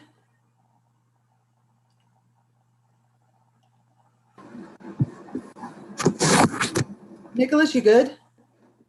Yeah, my apologies, everyone. I had to switch to my laptop. No worries. Okay, Nick, did you hear all of the Markowitz testimony? Yeah, I did hear all the Markowitz testimony. We were just, I'd given my thumbs up for scoring, and then it just all vanished. Okay, so we're good to go. Thank you. All right, prosecution, you have another witness. Yes, Your Honor, we call Ms. Kyle Cusack to the stand. All right, Ms. Cusack, I remind you, you remain under the oath that you took so long ago at the beginning of this proceedings. Go ahead. Good morning, Ms. Cusack. Could you please introduce yourself to the jury? Yes, my name is Kyle Cusack. And what do you do for a living? I am a Colorado Bureau of Investigation certified crime scene reconstruction investigator, also known as a CSR. Not to be confused with a police officer. I am in no way a police officer. And where are you employed? I'm a civilian employee of the Denver Police Department. What does your job entail? I investigate complex crime scenes, which include, but are not limited to, home invasions, property crimes, and homicides. My job is to look at the facts and evidence and reconstruct a complete and unbiased picture of what happened. What are your qualifications to be a crime scene reconstruction investigator? I have 19 years of experience, and I spent the last 3 years of my tenure with the city of Denver, along with my CSR certification. Your Honor, I move to enter Ms. Cusack as an expert witness in crime scene reconstruction and investigation. All right, Ms. Melendez, do you have an objection? No objection, Your Honor. All right, thank you. Then the witness is admitted as an expert in the field of crime scene reconstruction and investigation. Go ahead. Thank you. Can you tell me about why you're here? Yes, I'm here to give my expert opinion based on the events that occurred on March 6, 2020. And what was this event that occurred? It was an attempted burglary that resulted in the murder of Mr. Mackenzie Brockman. What did you do to formulate your expert opinion about this event? Yeah, so first I visited the scene of the homicide. I reviewed all the police reports, photographs, and security videos. I formulated my expert opinion based off a strict process and 5 key steps. What is your process? Yes, so my steps are recognition and documentation, collection of evidence, evaluation of evidence, hypothesis and testing, and reconstruction, which includes my peer review. And what about your process? So these pieces really help me because I always assume that all the cases presented to me will be going to trial. This way I can undoubtedly conduct a thorough and comprehensive investigation. And finally, with your process, how did these steps help you? They help me refine, organize, and understand the evidence, leading me to the conclusion that I formulate, and in this case, based on what happened on March 6th. If you could please take a look at your notebook of exhibits. We will start with Exhibit 17. What is this exhibit? Yes, so it is something that I created during my investigation. I used the notes that I took and compiled them all together to create this spreadsheet and a timeline of events. Did you use this exhibit during your investigation? Yes, I did. Did you create this document using evidence you collected during your investigation? Yes. Did you construct this exhibit close to the time of the murder? Yes. Is it within the regular practice of your occupation to create documents like this one? Yes, I do this with every case that is presented to me, no matter the circumstance. Your Honor, I move to admit Exhibit 17 into evidence. Is there an objection? No objection to this exhibit being admitted, Your Honor. Then Exhibit 17 is admitted into evidence. Permission for my co-counsel to share Exhibit 17 and publish it to the jury? Yes. Can you tell us about Exhibit 17? Yes, so the first page is for witnesses and the evidence that pertains to them, how I got this information, and then a summary of their stance on the case. The second page is for evidence, which shows how the evidence was handled. And the third page is my possible timeline of events that I created. Can you explain the flowchart on page 3? Yes, so this flowchart is a visual representation of the events that occurred in order that the evidence demonstrates. So the boxes at the top of each list are the main events with sub-events in chronological order beneath. In columns 2 and 3, you may notice that there are two events that could be synonymous with one another. This event could have happened at either time and the same outcome would have been achieved. How did these notes help you with the case? They helped keep me organized and ensure that I looked at every piece of evidence to construct the most probable chain of events that occurred. Moving forward, we're going to talk about the evidence found at the crime scene. Let's start with exhibits 9 and 18 in your exhibit notebook. Have you seen these pictures before? Yes. Did these pictures accurately represent what you saw at the scene of the crime? Yes. Did you use these pictures in your investigation? Yes. Your Honor, I move to admit exhibits 9 and 18 into evidence. Ms. Melendez, do you have an objection? No objection, Your Honor. Then exhibits 9 and 18 are admitted. Permission for my co-counsel to share these exhibits and publish them to the jury? Granted. Can you tell me what you see? Yes, so exhibit 9 shows a broken plate on the floor of the kitchen, and exhibit 18 shows scuff marks near the back door of the house. Why are these images important to the case? These images were vital for determining the chain of events that happened. These pieces of evidence, which are pictures, are what I used to determine that there was a struggle. The broken plate illustrated that during the fight between Mr. Brackman and the intruder, they hit the kitchen table and knocked the plate to the ground. These scuff marks also indicated that there was a struggle. If we could turn our attention to exhibits 7 and 8 in your exhibit notebook. Have you seen these images before? Yes. Are these pictures accurate representations of what you've seen previously? Yes. Did you use these pictures during your investigation? Yes. Your Honor, I move to admit exhibits 7 and 8 into evidence. Ms. Melendez, do you have an objection to the omission of 7 and 8? No objection, Your Honor. Then 7 and 8 are admitted into evidence. Permission for my co-counsel to share these exhibits and publish them to the jury? Granted. Can you tell me what you see in these exhibits? Yes, so exhibit 7 is a picture of the open knife drawer at the crime scene, and exhibit 8 is a picture of the knife block on the counter with the largest knife missing. How did these pieces of evidence help you with your case? This evidence is what showed me that Mr. Brackman had an awareness of an intruder. The open knife drawer shows that Mr. Brackman was aware of the intruder and opened the knife drawer in search of a weapon. When he was not satisfied with the knives in the knife drawer, he reached for a larger knife in the knife block, shown by there being a missing knife. What did you determine happened after Mr. Brackman grabbed a knife? Mr. Brackman confronted the intruder when they entered through the back door. The individual struggled over the knife, indicated by the scuff marks, which led to the kitchen where they hit the table and the plate was knocked to the ground. And finally, what is your expert opinion about what happened in this case? In the end, the evidence demonstrated that this was clearly a planned burglary, which resulted in the murder of Mr. Mackenzie Brackman by the intruder. Mr. Brackman was alerted to the intruder's presence at the back door of the house before the intruder entered. Unfortunately, in the ensuing struggle, the intruder took and gained control of the knife and murdered Mr. Brackman in his own home. Thank you. No further questions. I pass this witness for cross-examination. Oh, thank you very much. Ms. Melendez, do you have a cross? I do, Your Honor, but before I begin, may I have a brief moment to rearrange my virtual courtroom? Yes, you may. We'll stop time.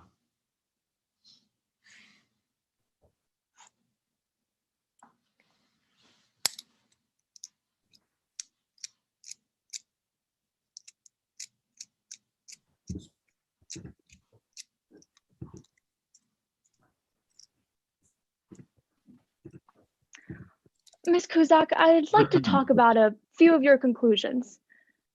Part of your conclusion in today's case is that the perpetrator matches the general height and build of Avery Becker. Is that correct? That is what my conclusion indicated, yes. But nowhere in your affidavit do you state Avery Becker's specific height in feet and inches. Is that fair to say? Well, my job is not to convict someone and pick who the intruder was. My job is simply just to look at the evidence and determine what happened at the crime scene, not pick a suspect. So, redirecting you back to my question, nowhere in your affidavit do you state Avery Becker's specific height, yes or no? That is not my job to indicate that. In fact, you analyzed the autopsy report to come to your conclusions in today's case. Is that also fair to say? That is correct. And is it fair to say that you never measured Mr. Brackman's body for height either? Again, I'm sorry, that is not my job to do. So it is your testimony today that you don't know Mr. Brackman's height or Avery Becker's height, yes or no? Again, that is not my job. So that's a yes to my question. You don't know the height of either Miss Becker or Mr. Brackman? I don't even have an answer because it's not my job, so I wouldn't even know the information anyway if it was available. Ms. Kuzak, is it fair to say that your conclusion today is that Mr. Brackman came at the perpetrator in a bear hug, and that is when the perpetrator disarmed Mr. Brackman and stabbed him in the scapula? That is correct. So you would agree with me that if the perpetrator were shorter than Mr. Brackman, it would be hard to lodge a knife in the scapula region? As I do not know the events that occurred during the confrontation, I have no idea how the blade was lodged at that time, but I do know that it did happen. And I do know that the conclusion that I drew from the evidence is correct. And it did happen. I have no way of knowing the exact events or exactly how the knife was lodged. I know that it was in a bear hug-like position. So, Ms. Kuzak, it was lodged in Mr. Brackman's shoulder, which resulted in his death. So, Ms. Kuzak, it is your testimony today. You are the crime scene reconstructionist, and you do not know what events happened which culminated in Mr. Brackman being stabbed in the scapula. Did I hear you correctly? Well, I do know that there was a confrontation and the intruder. That wasn't my question. Were those your did stab the objection, Your Honor, non-responsive? I think you are evading the question, witness, and I think you need to respond to the questions posed by the attorney. May you repeat the question, please? You are the crime scene reconstructionist in today's case, and you just stated that you do not know the exact events which culminated in Mr. Brackman being stabbed in the scapula. Did I hear you correctly? Yes or no? If you would like me to explain, I can't answer your question without explaining. So if that's okay, I would like to explain my answer. Yes or no, did you state that you do not know the exact events of how the stabbing occurred? Yes or no? The only way that I can thoroughly answer your question is by explaining. So I know that there was a confrontation, and I do know that. Excuse me, Miss. Yes. There is a question before you. Whether you think you need additional explanation is up to your attorney to allow you to elaborate on redirect. You have a question before you, and you need to answer it. Yes, that is what I said. Now, let's talk about some more of the evidence that you analyzed. There was blood cast off and blood droplets in the crime scene. Is that correct? That is correct. However, these pictures of the blood droplets and cast off were corrupted and lost. Is that fair to say? I heard, but it did not affect my investigation whatsoever.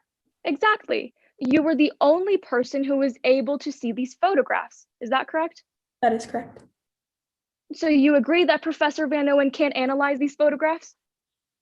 I do not believe that he can, but I was able to, and I included it in my final reconstruction, and I was able to see them before, and I was also able to see them when I visited the scene of the crime. Now, Ms. Kuzak, you stated during direct examination that you tried to come to an unbiased investigation. So let's talk about that. You are aware that Blair Rollins was an alternate suspect in today's case, correct? My job is not to look at suspects. My job is to reconstruct the crime. Well, you do agree that in Exhibit 17, your CSR witness tracking sheet that was admitted by your attorney states that Blair Rollins is an alternate suspect. That is what is written, yes. But law enforcement never spoke to Blair Rollins. Is that fair to say? My job is not to convict any suspects, so I just look at the crime scene. Your Honor, at this time, I ask for permission for my defense trial technician to display Exhibit 17 on the screen. Granted. Now, I have Exhibit 17 in hand, so please read along silently as I read aloud. In the first top right, under where it says Summary of Information and Evidence, if my defense trial technician could please go down to the two last sentences. It says that S3, unlocated party Blair Rollins on the last sentence. Is that correct? That is correct. That is what it says. And this is your report that you prepared, Ms. Kuzak? Yes, this is part of my 5 steps of looking at a crime. Exactly. Therefore, you are aware that Blair Rollins is an unlocated party. I'm aware, yes. Which means that law enforcement never spoke to Blair Rollins, yes or no? I do not believe so, but again, that is not my job, so I do not know why that would be my job to do. So yes or no, you do know that Blair Rollins is an unlocated party? Yes, I said yes, I do. Thank you, Your Honor. I have no further questions at this time. All right, thank you. Ms. Gazella, do you have any redirect within the scope of the cross? Yes, Your Honor. I just simply have one redirect question. Now, Ms. Kuzak, how do you believe that Mr. Brackman was stabbed? The intruder held the knife with the blade facing towards them and reached over Mr. Brackman, and the knife entered the body in the upper back and shoulder area, and I know that for a fact. Thank you. No further questions. Thank you, Ms. Melendez. Do you have any recross within the scope of the redirect? Yes, Your Honor, I do. May I inquire as to how much time I have remaining before I get started? Yes, you may. Timekeeper, what is the defense time remaining on cross-examination?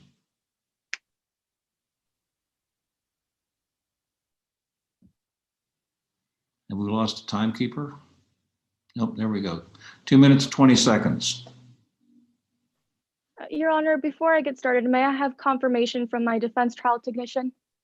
It appears as there's 2 different times in the chat. 2 different, we're going to give you a minute 30. Okay? Thank you, Your Honor. Yes.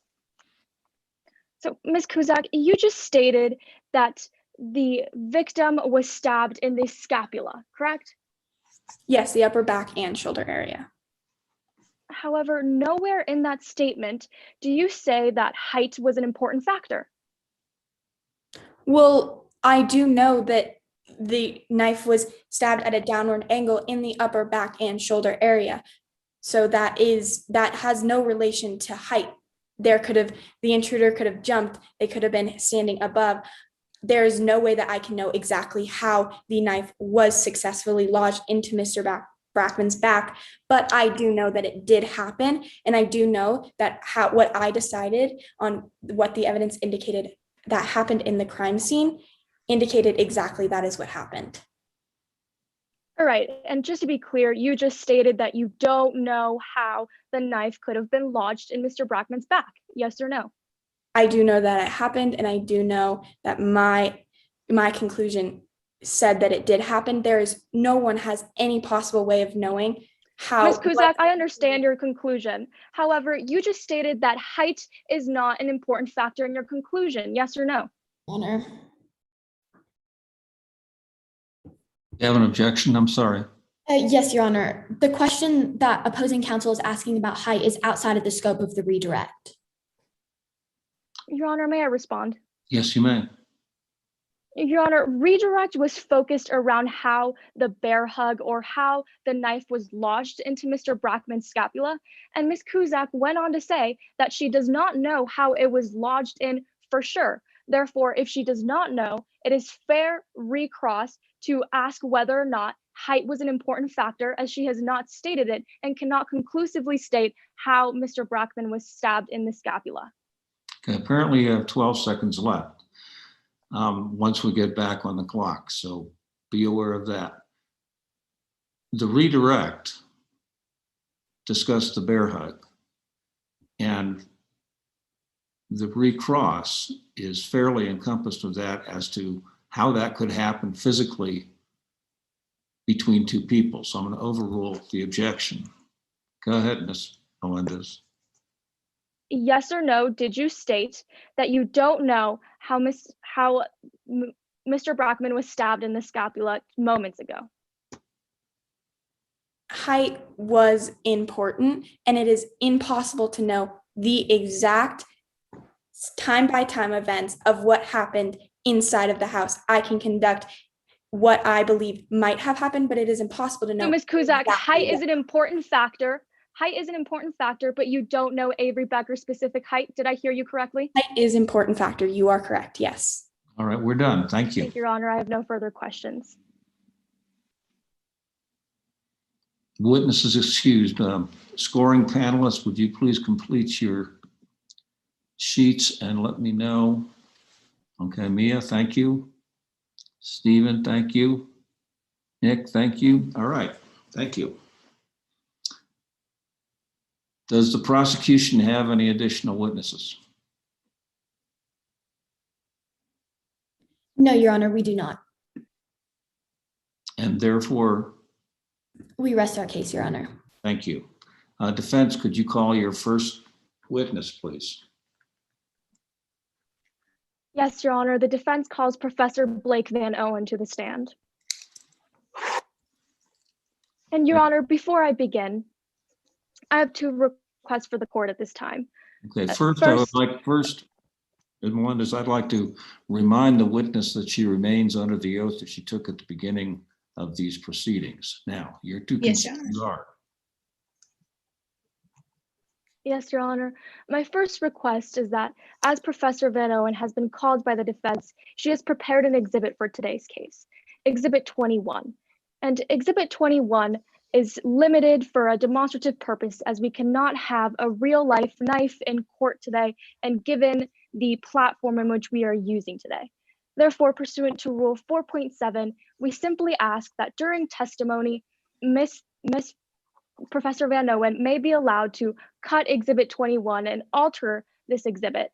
And just to be clear, this is within the Rule 4.7, as it states that any changes to an exhibit must be done during testimony, and we must offer foundation and offer it up for admission and publishing to the jury regardless. I simply want to know if the court would be okay with that alteration, Your Honor. Ms. Caselli? Your Honor, I do have one question. What does the opposing counsel mean by alteration of Exhibit 21? And before you do that, could you tell me what Exhibit 21 is? Yes, Your Honor. Exhibit 21 is a photograph of a knife that is used by Professor Van Owen to explain how a knife could be gripped in this scenario.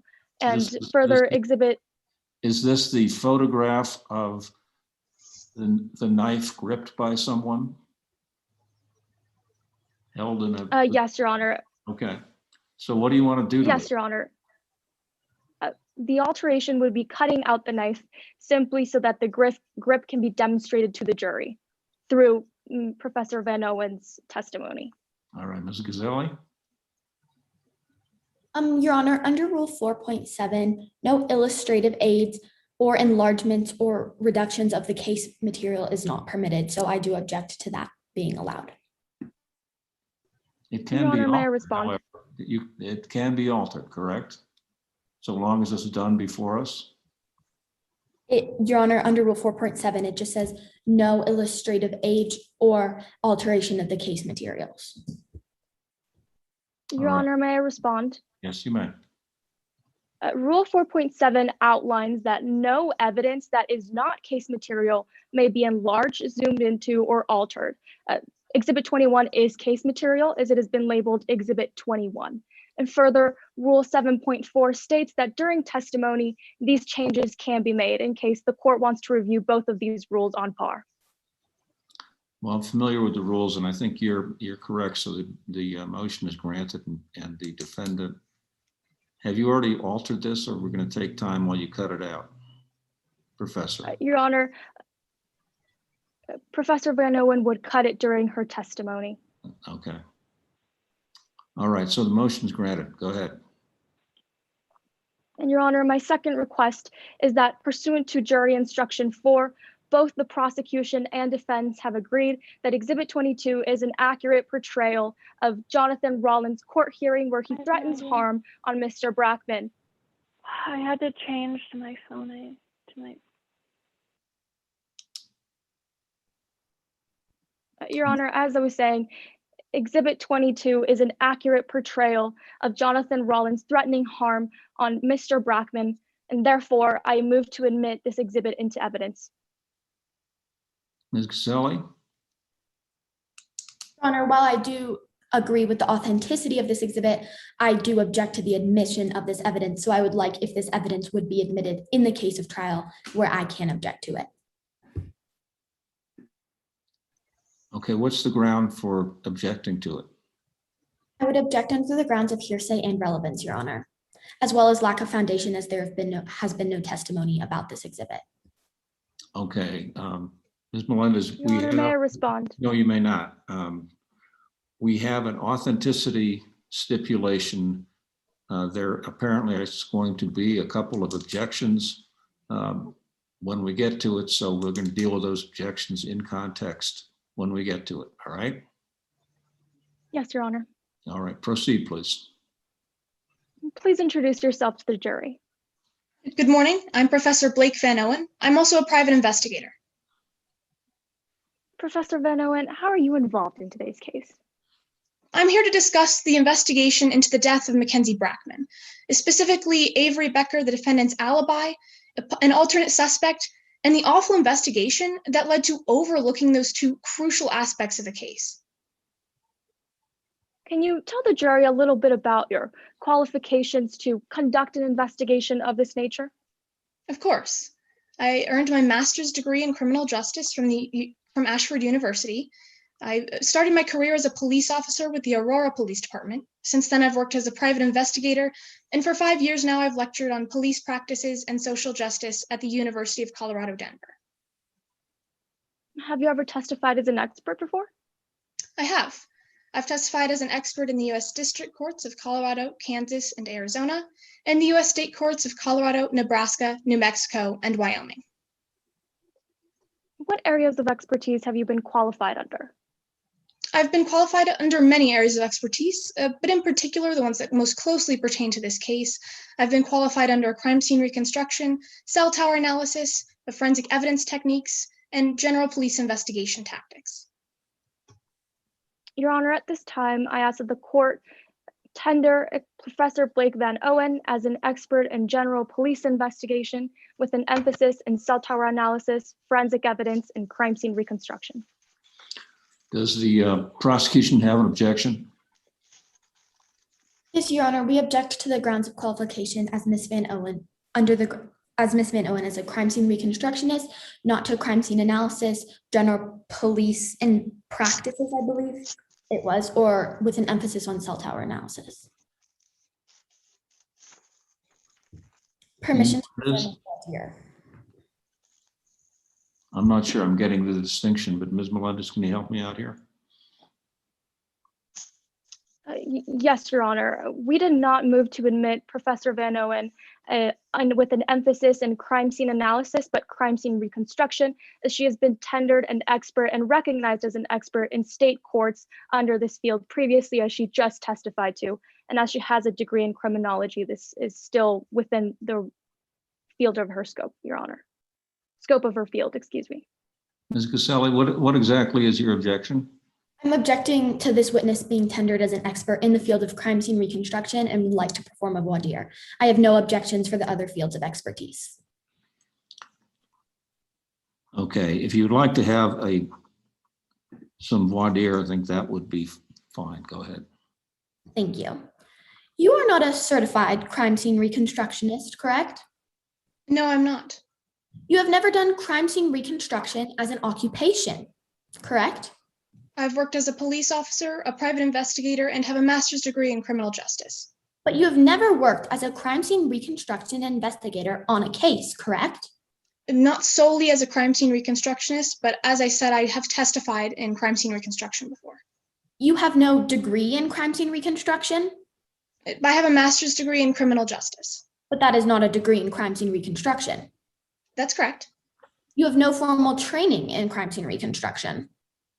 Again, I have a master's degree in criminal justice. I have worked as a police officer, and I've also worked as a private investigator. That was not my question. My question was that you have no formal training in crime scene reconstruction. I would say a degree in criminal justice, as well as all of the other things I've mentioned, are formal training in crime scene reconstruction. Your Honor, based on the witnesses' responses and admission that they are not a certified crime scene reconstruction investigator and have no training or education of that field, I object to their admission of an expert under crime scene reconstruction. All right, Ms. Melendez, do you have a response? Yes, Your Honor. Pursuant to Rule 702, in order for an expert to be qualified, they must have one of the 5 qualifications listed. That would be training, experience, knowledge, education, or skill. Professor Van Owen has testified in the field of crime scene reconstruction in state courts before. One of those would be Colorado. Therefore, that recognition alone is sufficient proof that she does have the knowledge and skill to testify to crime scene reconstruction as one of her emphasized fields of recognition. This goes to weight, not admissibility, Your Honor. Well, I agree with Ms. Melendez that it goes to weight, not admissibility, and it's pertinent that experience is one of the qualifiers for expertise. And as the defense notes, and as the witness has testified, she has been admitted in several courts prior in this field of endeavor, as I understand it. And that previous admission by other courts, you will find, is always highly persuasive to a judge, and therefore the objection is overruled. Go ahead. Professor Van Owen, you talked about 3 aspects that you investigated: an alibi, alternate suspect, and awful investigation. Let's start with the awful investigation. Can you tell us what you meant by this? Well, many aspects of the prosecution's investigation were rushed or designed to only consider evidence that fit their biased perspective. For example, we have the way the victim died, the murder weapon itself, and some of the technology involved in today's case, including the Ring doorbell videos and the call detail records. Let's start with the conclusions about how the victim died. Tell us more about those. The prosecution asserts that the victim initially possessed the knife, and it was wrestled away from him by the intruder, who then used it to stab the victim in the back.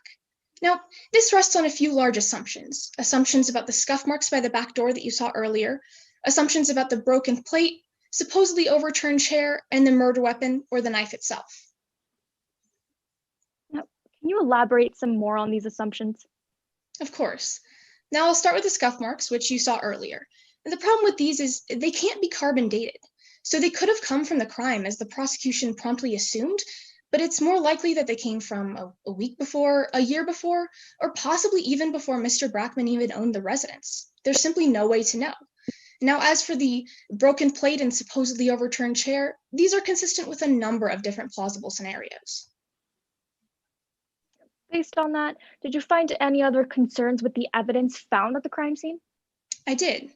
Now, the knife that was found next to the victim, the murder weapon, is not consistent with any of those found in Mr. Brackman's residence. This suggests that instead of taking the knife from Mr. Brackman's residence and having the victim use it to defend himself, it's more likely that the knife came from outside the residence. Now, furthermore, the style of the knife and the wound it caused are not consistent with the prosecution's investigation. I even prepared an exhibit to help me explain this. Your Honor, permission for the defense trial technician to display Exhibit 21 on the screen. Granted. And Your Honor, as we stated before, we have made alterations to Exhibit 21 during this testimony. Would you like to see the cutout version of Exhibit 21? Yes, I would. Professor Van Owen, if you could please hold up the cutout version of Exhibit 21 to the camera. Professor Van Owen, looking at Exhibit 21 and the cutout. Excuse me, she needs to say something to bring her up on the screen. I have it on active speaker. Oh, here it is, Your Honor. All right, thank you. Go ahead. Professor Van Owen, looking at Exhibit 21 and the cutout version of Exhibit 21 in front of you, do you recognize these exhibits? Yes, I do. Because these knives are so similar to the knife that was used in the case today, it'll help me explain how the knife could be held in this situation. And is Exhibit 21 and the cutout version of Exhibit 21 helpful for the jury to understand your testimony today? Yes, 21D, the demonstrative version in particular, will help me demonstrate how the knife could be gripped. Your Honor, at this time, I move to admit Exhibit 21 and the cutout version of 21, which we would be referring to as 21D as in demonstrative, and subsequently publish it to the jury. Ms. Caselli? Your Honor, I have an objection under Rule 403 if you'd like me to explain that further. Yes, I would. Under Rule 403, as this piece of evidence probative value is substantially outweighed by the danger of misleading the jury, as the knife in this photo is a different brand and make from the murder weapon. Okay, do you Your have a Honor, may I response? respond? Yes, you may. Yes, Your Honor. Pursuant to Rule 403, and just to clarify, the probative value of Exhibit 21 and 21D is to show how a knife could be gripped. We are not trying to say that Exhibit 21 is the exact same knife as the one found in the crime scene. We are talking about the grip and style of the handle of the knife, which is the same, as we can compare both to them. Therefore, explaining the grip to the jury further explains the prosecution's theory and how it goes to prove that a bear hug could not have occurred in this instance. Response, Your Honor? No, I don't think I need a response. Thank you. I think in this instance, a 403 objection to the admissibility of Exhibit 21 is appropriate as to prevent it from being admitted as substantive evidence. In the sense or for the purpose of demonstrating to the jury how the witness is analyzing the case, I think it is appropriate as a demonstrative exhibit. I don't think I would have had admitted 21D in any case. However, I'm excluding it as substantive evidence, but allowing the defense to use it as a demonstrative evidence to explain the witness's testimony. So granted in part, I guess. Go ahead. Your Honor, may we publish these to the jury? Yes, you may. Professor Van Owen, using Exhibit 21 and 21D as you see fit, can you explain your concerns with the prosecution's theory regarding the knife? Of course. So this handle is designed so that there are slight grooves in the handle so that the hand fits more comfortably with the fingers wrapped around the underside, like so. When this is the case, both the knuckles and the blade are pointed downwards in the same direction. Now, if we were to move this position from a vegetable chopping position like the one you see here to a more overhead position like the one you see here, the knuckles and the blade are still pointed in the same direction. Now, for the prosecution's case to be true, and for the same wound to have resulted, the perpetrator must have been holding the knife in an uncomfortable way with the fingers wrapped around the straight part of the handle. This just does not make any sense. So it's more likely that the perpetrator was intending to murder the victim when they came in the door with the knife and then stabbed him in the back. Professor Van Owen, do you have any other concerns with the rest of the evidence that was found on the crime scene? I do. Now, the victim had a Ring doorbell system installed. This just means that he had cameras installed around his home that he could monitor from his phone. The problem with this is that we don't know whether or not the notifications were turned on because Detective Markowitz never pulled the correct user account information to know whether or not this was the case. Now, even if the notifications were turned on and we knew that, there's nothing to say that the victim had his phone nearby and heard the notifications. And even if his phone was nearby, there's nothing to say he saw or acted on these notifications. Professor Van Owen, were you present for Ms. Kuzak's testimony? I was. were you able to analyze the blood splatter and cast off that was found at the crime scene? No, after Miss Kuzak analyzed those photos, they were corrupted and I was not able to see them, which is a big red flag, especially considering the prosecution should have had multiple backups of the evidence. Professor Van Owen, based on all of this evidence and in your expert opinion, based on the investigation that the prosecution put forth, can Avery Becker be involved in this crime? Because all of the evidence points more conclusively to an intentional homicide rather than a burglary gone wrong, it's highly unlikely that Avery Becker was the perpetrator in today's case. Now, earlier you mentioned an alibi. Can you tell us who this alibi is? Of course. Avery Becker was with Taylor Perkins on the day in question. They were at the mall looking for Avery Becker's lost phone. Did you do anything to verify that this is true? Yes, I actually looked at the call detail records obtained by Detective Markowitz. They showed that for all of the texts received by Avery Becker's phone, there were corresponding calls and texts sent from Taylor Perkins' phone, from the antenna that surrounds the area around the mall. This shows that they were calling and texting Avery's phone to try and find it while they were at the mall, which corroborates their story. Now, I briefly want to direct your attention to Exhibit 14, which was previously admitted. Do you have any concerns with this exhibit? I do. The detective accepted screenshots of these text messages in lieu of the actual phone itself. Now, knowing that we have technology that can pull all of the information off the phone, this is very concerning. If we had the actual information from the phone, we could know timestamps and we could know the actual contact information of the person who sent these messages. But as it stands, we have no way to verify the authenticity of these text messages. Professor Van Owen, based on all of this evidence you analyzed, and in your expert opinion, is it possible for Avery Becker to have been in the vicinity of the homicide? Well, because there's evidence pointing to Avery Becker's presence at the mall, and it's impossible for people to be in two places at once, it would be impossible for her to have been at the scene of the crime on the day in question. Lastly, let's talk about the alternate suspect in today's case. If Avery Becker couldn't have committed this crime, then who could have? Her name is Blair Rollins.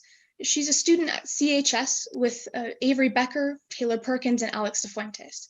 She's also about the same size and build of Avery Becker from what I've seen in the CHS yearbooks, which is therefore about the same size and build as the person seen in the Ring doorbell videos. Now, do you know where Blair Rollins is today? Actually, I don't. I conducted an extensive research into the whereabouts of Blair Rollins, but to no avail. She simply disappeared after graduation. Is there any evidence that Blair Rollins has a motive to go after Mr. Brackman? Yes, actually. Mr. Brackman attempted to defend Blair Rollins' father, Jonathan Rollins, in a murder charge. Now, Mr. Rollins was ultimately convicted and sent to jail, and at the sentencing hearing, which Blair Rollins was present for, Mr. Rollins threatened harm on Mr. Brackman.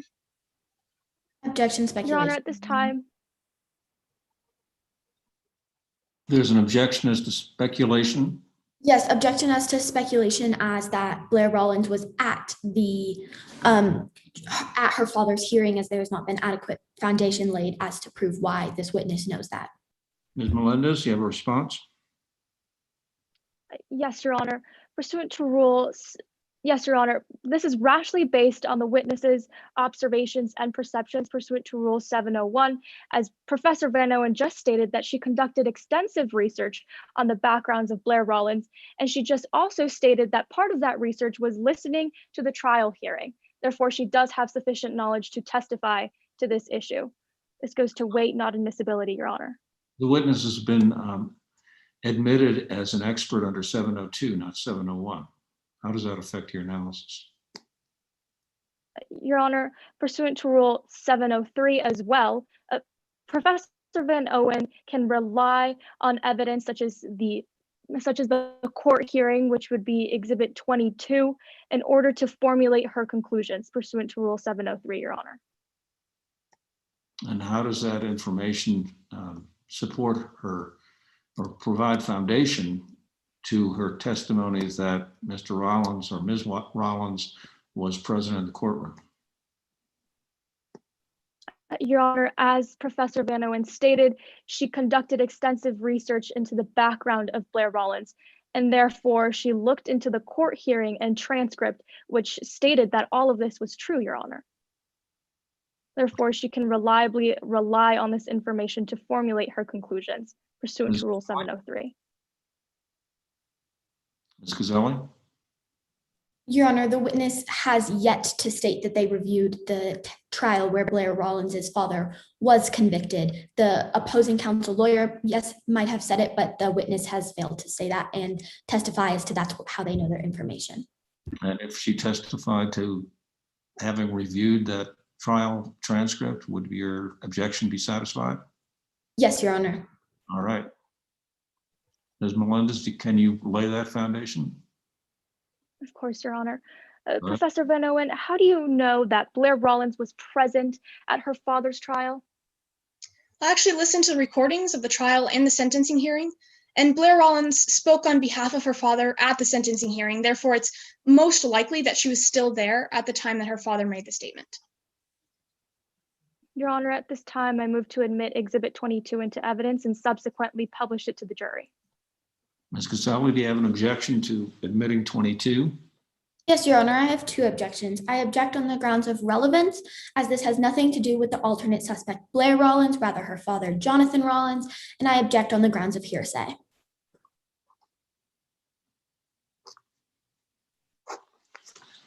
All right, so who made the statement? Jonathan Rollins, Your Honor, which falls under the rule exception 8033, as it was a statement of motive or intent at that existing emotional state or mental state, which is an exception to the hearsay rule.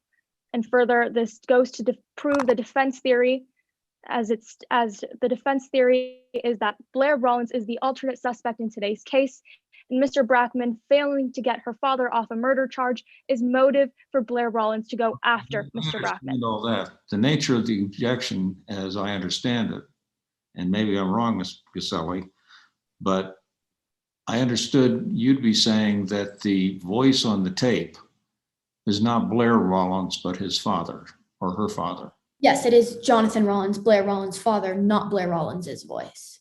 Okay, then Ms. Melendez, how does that substantiate or support admission of the father's statement regarding the father's attitude towards the decedents as opposed to the son? Your Honor, opposing counsel clarify as to what rule they are citing for their objection before I make my response? Response, Your Honor. Well, I don't know that it's a rule. It's a factual question. Who's speaking on the tape? Jonathan Rollins, Your Honor. Okay. Therefore, this voice or whether or not Blair Rollins is testifying should not be a factual issue. Jonathan Rollins' voice threatening harm on Mr. Brackman is an exception to the hearsay rule under 8033, as it is a statement of intent or motive, which is an exception at the time of the existing mental state or condition, Your Honor. And Well, therefore, the because mental state or conviction of the speaker, and if the tape is of the father, then the emotional state is of the father, not the son. So how do we get this into evidence? yes, Your Honor, as I was saying, this tends to prove the defense theory that Blair Rollins has a motive to go after Mr. Brackman because Mr. Brackman failed to get Jonathan Rollins off a murder charge. This further aids in the defense theory and tends to prove whether or not Blair Rollins is an alternate suspect in today's case that the prosecution ignored and overlooked. Okay, well, what I hear is that the expert witness has reviewed a case file and reviewed the case file of Mr. Rollins, Blair Rollins' father, and that the decedent failed to get Blair Rollins' father off of a murder conviction, and therefore Blair Rollins had a reason to be angry at and discussed it with the decedent and may have acted in accordance with that. However, the tape of Blair Rollins' father being angry and expressing a then present emotional state does not prove anything about the son, at least in terms of how you get it in through a hearsay exception, because there's no connection there. Therefore, I'm going to sustain the objection to the admission of Exhibit 22. So Professor Van Owen, how did this court recording aid your understanding of Blair Rollins' motive? Well, it gave a possible motive for Blair Rollins to avenge his father's conviction. Professor Van Owen, based on all of the evidence that you analyzed, and in your expert opinion, is it possible for an alternate suspect to be involved in this crime? Well, because Blair Rollins was absent from school on the day in question and had the opportunity to commit the crime, as well as Avery Becker's alibi and the awful investigation of the prosecution, it's extremely likely that an alternate suspect such as Blair Rollins was involved in this crime. Thank you, Professor Van Owen. Thank you, Your Honor. I have no further questions at this time. All right, thank you. Ms. Casella, you have cross-examination? Yes, Your Honor. Permission to proceed. You do. You were a police officer. I was. And isn't it true that you were sued for using excessive force? That's correct. And you left the police force after this lawsuit? Yes, someone needs to hold the police accountable, and that didn't happen when I was working with them. That's why the situation occurred. Now, you are here to provide your expert opinion on this case. That's correct. For the defense, right? That's correct. And even though you were a police officer, you have only ever worked for the defense as an expert witness. I've only ever testified for the defense as an expert witness, yes. You make money testifying in different court cases? Yes, that's my job. You make around $100,000 per year. Correct, between about 7 to 9 cases. And you are making money on this case? That's correct, as I stated. You've made about $7,000 up to this point? I have. But after testifying, you will make a couple thousand more. Around 1,000, yes. Defense attorneys hire you with the expectation that you will be skeptical of the police, right? No, they hired me to review their work and make sure it was all accurate. But you wouldn't get hired if you agreed with the police, would you? I wouldn't say that. So, just to clarify what you just said, you would still be here testifying today on behalf of the defense, making money if you came to the same conclusions that the police officers did, would you? Like I said, my job is to review their reports for accuracy. Moving on, we're going to talk about the evidence. You reviewed all of the evidence and said that there were no signs of a struggle. Yes, all of the evidence points toward an intentional homicide rather than a struggle. But there was a broken plate on the floor, correct? Yes, consistent with it being an intentional homicide. And an open knife drawer, correct? Yes. And there was also a missing knife from the knife block. Yes, and that can be explained in many ways, if you want me to elaborate on that. That's okay. Taken together, these three things are signs of a struggle, aren't they? No, they aren't. They're signs of an intentional homicide, not a struggle. Okay. So you believe that Mr. Brackman was unaware of his intruder? That's correct. There's no evidence to suggest he was aware of one. So let's go through the sequence of events in order for this to be true. Mr. Brackman would have not heard the intruder trying the front door to see if it's locked. That's correct. He was in the dining room, which is away from the front door. Not heard the intruder go through the side gate? That's correct. Not heard the intruder come in the back door of the house? Again, the back door is away from the dining room where he was seated. He would have also had to have been unaware of the intruder walking from the back door to the chair you theorize Mr. Brackman was sitting in when he was stabbed, correct? That's generally correct, yes. Now, I'd like to discuss some of your conclusions. You concluded that Mr. Brackman was stabbed while sitting down. That's the most likely conclusion, yes. And you also concluded that the knife was held with the blade facing outwards. Facing upwards, yes, towards Mr. Brackman's head, as you can see in the autopsy report. Yet, isn't it true that you believe the most common way to hold a knife is with the blade facing inwards or towards you? I'm not quite sure what you're asking. I even demonstrated this earlier. I'm simply asking if it is within your personal opinion that you believe that the most common way to hold a knife is with the blade facing inwards or towards you. No, I said that it's the most common way to hold the knife is with the fingers around the curved part, meaning the blade and the fingers are pointing upwards in the same direction, which means that the victim was stabbed with the knife pointing upwards, and it resulted in the wound seen in the autopsy report. Okay, so I just want to confirm that you're stating right now that the most common way to hold a knife is with the fingers around the underside of the handle, with the blade facing outwards. Yes, as you can see in Exhibit 21 and 21D. Okay, I'm going to now present your witness statement for you. If you could please take a look at line 114 to 116 of your witness statement. Can you please read this? Could you repeat the line number for me? Can you just, how about this? You follow along as I read it, 114 to 116. When people grab a knife to stab down, most of them hold it like in the shower scene in the movie Psycho, with the blade pointing toward the ground when the knife is raised. And the very next line is, however, not everyone does that. That's what we're here talking about. I'm just simply asking if you stated the most common way. That is the common perception of how knives are typically held, yes. Thank you.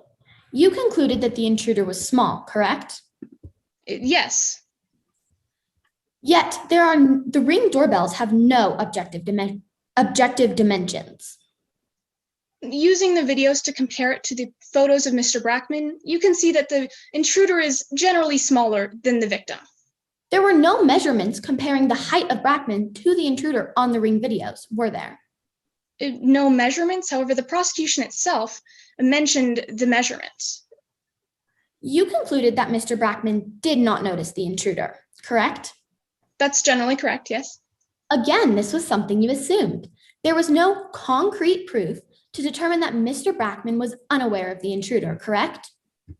If I may, there's no concrete proof that he was aware of the intruder. I'm simply asking about whether he wasn't aware, not if he was aware. If the prosecution's relying on not concrete evidence, then Objection. shouldn't I? My witness is being unresponsive to the question I asked. Well, I agree she's being argumentative, but she is responding to your question. So see what you can do to bring her around to answering what you want.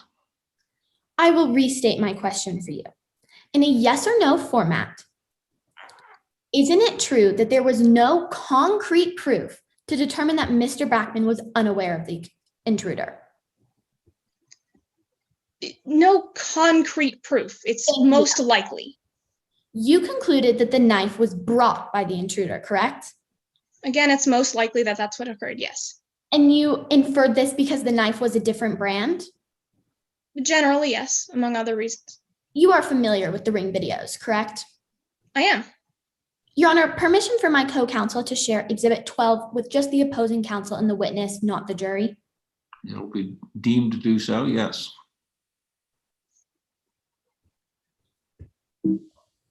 If we could watch this video.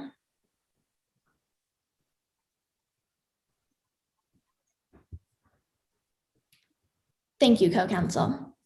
Now, the intruder is not wearing a backpack, right? They're not. And there's no knife visible in the hands of the intruder? As you could also see, they were wearing quite baggy clothes, so that's most likely where the knife was. So you believe that this very large chef's knife was just in the pocket or the waistband of the intruder's clothing? It's entirely possible, yes. So your opinion about the events of this case is based on at least 4 conclusions that cannot be independently verified. I believe they can be verified. All of them together create a quite clear picture of what happened. Thank you. No further questions, Your Honor. All right, thank you. Ms. Melendez, do you have any redirect within the scope of the cross? Your Honor, before I make that decision, may I inquire as to how much time is remaining for the defense? Yes, you may. The defense has 13 minutes and 36 seconds remaining. For that reason, no redirect, Your Honor. All right, thank you. The witness is excused. Scorekeepers, please complete your score sheet and let me know when you're done. All right, we have 3 thumbs up. Good movie. Defense, call your next witness, please. Yes, Your Honor. The defense calls Taylor Perkins to the stand. And before I begin, Your Honor, throughout the course of this testimony, we will be referencing Exhibit 15, which has been previously admitted. And I would just like to ask for permission for my timekeeper to highlight the areas described by the witness using their cursor. That's fine. Ms. Perkins, I remind you that you remain under the oath you took at the beginning of these proceedings. Yes, Your Honor. Before I begin, can Your Honor see and hear me all right? I can hear you, yes. Perfect. Good afternoon. Would you please introduce yourself to the jury? Good afternoon. My name is Taylor Perkins. I'm a freshman at CU Boulder, Go Buffs. And last year I was on the CHS mock trial team. Now, Ms. Perkins, I'd like to start off by talking to you a little bit about Avery Becker's alibi. Were you with Ms. Becker on March 6, 2020? Yeah, I was. The 2 of us were looking for her phone. It was stolen the night before. Why do you think the phone was stolen? On the day of March 6th, Avery and I looked all over town for that phone. We went to the mall, we went to the fry shack, but when we couldn't find it in any of those places, we thought it might be stolen. So could you just clarify for the jury where exactly you went while you were looking for the phone? Sure. We basically retraced our steps from the night before. So first we went to the mall, we walked around the stores that we were in, but when we didn't find it there, we then headed to the fry shack to check with the afternoon shift change. Your Honor, permission to publish Exhibit 15, which has been previously admitted. Granted. Ms. Perkins, using this map, could you describe to us where the mall is that you went to? Of course. If you look at Highway 36, which cuts across the exhibit, the number 36 is on the right-hand edge in the middle. Directly below that number, it says mall. That's where Avery and I went first. And where's the fry shack? If you go back to where the mall is, and then you go straight down and a little bit to the left, it says fry shack. It's pretty small, but that's where we were. Thank you. My trial technician may stop displaying the exhibit now. Ms. Perkins, do you remember what time you went to the fry shack? I don't know the time specifically, but I know it was in the afternoon. Why's that? For one, we spent the whole day looking for her phone, and we went to the mall first. So by the time we were done with that, it was pretty late in the day. But also, we went to the fry shack specifically for the afternoon shift change. We were hoping that someone had been working there that day who had been working from the night before and could tell us if they had seen the phone. Did you ever find that cell phone? No, we never did. Now, next I'd like to talk to you a little bit about the awful investigation. Earlier in the trial, there was some evidence about how the detective failed to contact key witnesses. Did the police ever contact you? No, they never did. The only people I heard from were you guys. It's deeply concerning that they never reached out, considering I was with Avery the whole day. So, just to clarify, did the police ever ask to see your phone? No, they never did. Last, I'd like to talk to you a little bit about the alternate suspect in today's case, Blair Rollins. Did you know Blair Rollins? Yeah, Blair and I went to high school together. She and I are in the same grade as same grade as Avery and I. So I saw her around school sometimes. Did Blair Rollins have any friends at Colorado High School? Yeah, she was friends with Alex Fuentes. When was the last time you saw Blair Rollins? Not since all of this happened. It must have been sometime last year. Just to clarify, have you seen Blair Rollins since March 6, 2020? No, I haven't. I don't know of anyone that's seen or heard from Blair since she went missing that day Mr. Brackman was killed. Thank you, Your Honor. I have no further questions at this time. All right, thank you. Ms. Martin, do you have cross? Yes, Your Honor. Go ahead. Miss Perkins, you're best friends with Avery, correct? Yeah, we're good friends. You wouldn't even be in mock trial without her. Yeah, I didn't want to do mock without any friends. That's true. But you saw Avery and Brackman butting heads frequently. Yeah, their relationship wasn't always the best. And they fought so much that eventually Brackman demoted her. Yeah, he did. Based on what you saw, was Avery upset about being demoted? Of course. Avery was flawless and amazing at mock trial. She deserved to be on the A team. You even quit the mock trial A team for Avery, right? Of course. Again, she deserved to be on that team, and I didn't really care about mock enough to stay on without her. And you do a lot for Avery, right? I'm not quite sure what you're asking.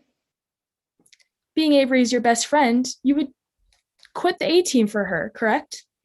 Well, like I just said, I didn't really care that much about mock, and Avery deserved to be on the A team. You said you found Coach Brackman and Avery's feud kind of funny, correct? I did. But Avery getting demoted from A team doesn't seem funny, right? No, because it was beyond a simple feud. He demoted her when she deserved to be on the A team. But you didn't care to get involved with their feud. No. But you did quit the A team for Avery. Like I just said, him demoting her was beyond a simple feud. It was uncalled for. Again, Avery deserved to be on that team, and as her friend, I stepped down. In fact, you also helped her try to get back on the team, correct? Yeah, that's right. No further questions, Your Honor. All right, thank you. Ms. Malloy, do you have any redirect within the scope of the cross? Before I begin, Your Honor, may I inquire as to how much time I have remaining? Yes, you may. The defense has 9 minutes and 54 seconds remaining. Very briefly, Your Honor. Go ahead. Ms. Perkins, does being Avery Becker's friend have any impact on what you've testified to today?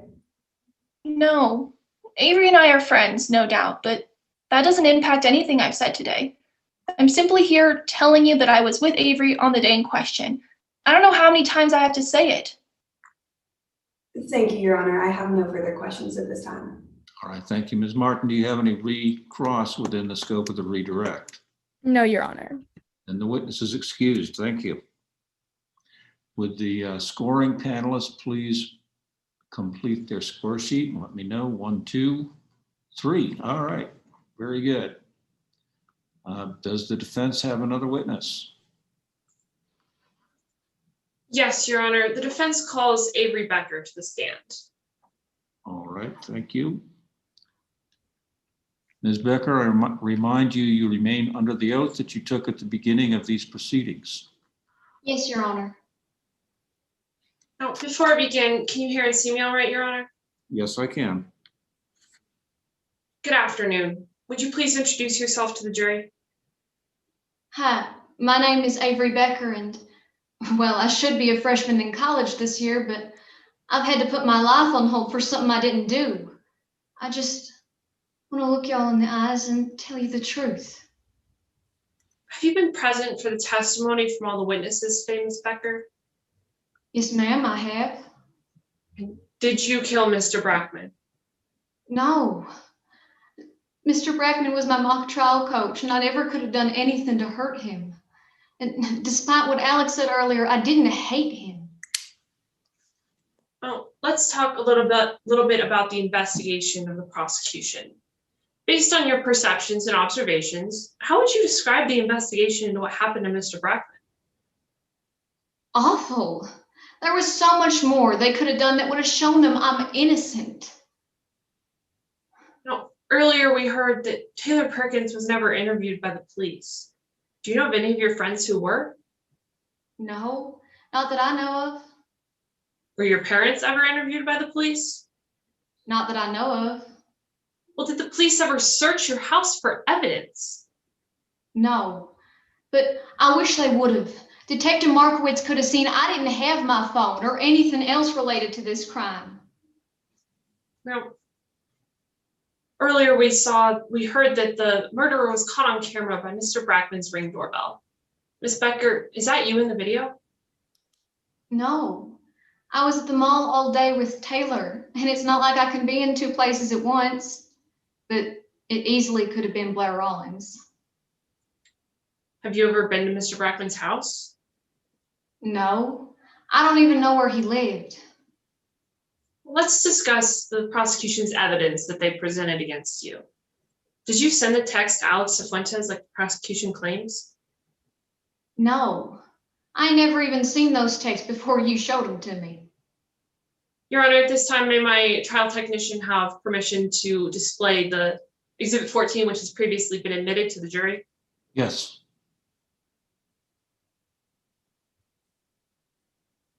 Now, does anything stand out to you about these texts, Ms. Becker? Well, they aren't my texts. Even if you believe Alex about us being best friends, which we weren't, I don't text my best friend like that. Hi, Alex, it's Avery is not how I start a conversation with someone I know.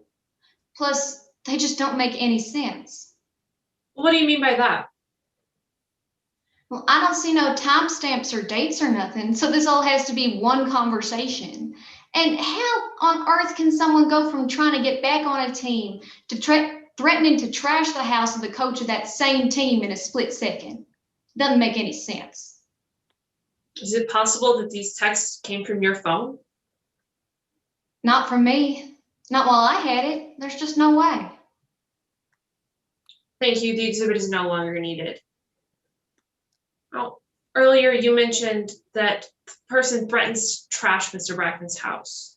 Ms. Becker, would you ever have done that? No. After the car incident, all I wanted to do was apologize, get back on the team, finish out my senior year in mock trial. I even went to Mr. Brackman's office to try to apologize, but he was murdered before I ever got the chance to say I'm sorry. You also mentioned the car incident. Is there anything that you'd like to tell the jury about that? Yeah, the same thing I wish I could have told Mr. Brackman. But I'm sorry. I regret it. I know it was dumb, the worst thing I've ever done. Let's talk about the reason we know you didn't commit this crime, your alibi.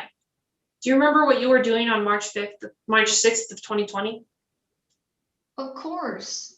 It's one of the biggest reasons I can't believe they're accusing me of doing this. I was at the mall all day with Taylor, like she just said. Well, in your own words, why were you with Miss Perkins? We were looking for my phone. It'd just been stolen the day before. Since we just heard from Miss Perkins, we'll skip going over all the details again, but to confirm, did you ever find your phone? No. Over the past year, I thought maybe Alex could have taken it. But after looking at those text messages today, I'm sure of it. When could Miss Cifuentes have taken your phone? It's like Objection, Your Honor. What's the objection, please, Mr. Walker? Opposing counsel is asking the witness to speculate. Do you have a response? Yes, Your Honor. This is not speculation pursuant to Rule 701. It was her phone, and she can testify as when the last time she had it was. It can be rationally based on her perceptions and observations when the last time she had it and who she saw it last with.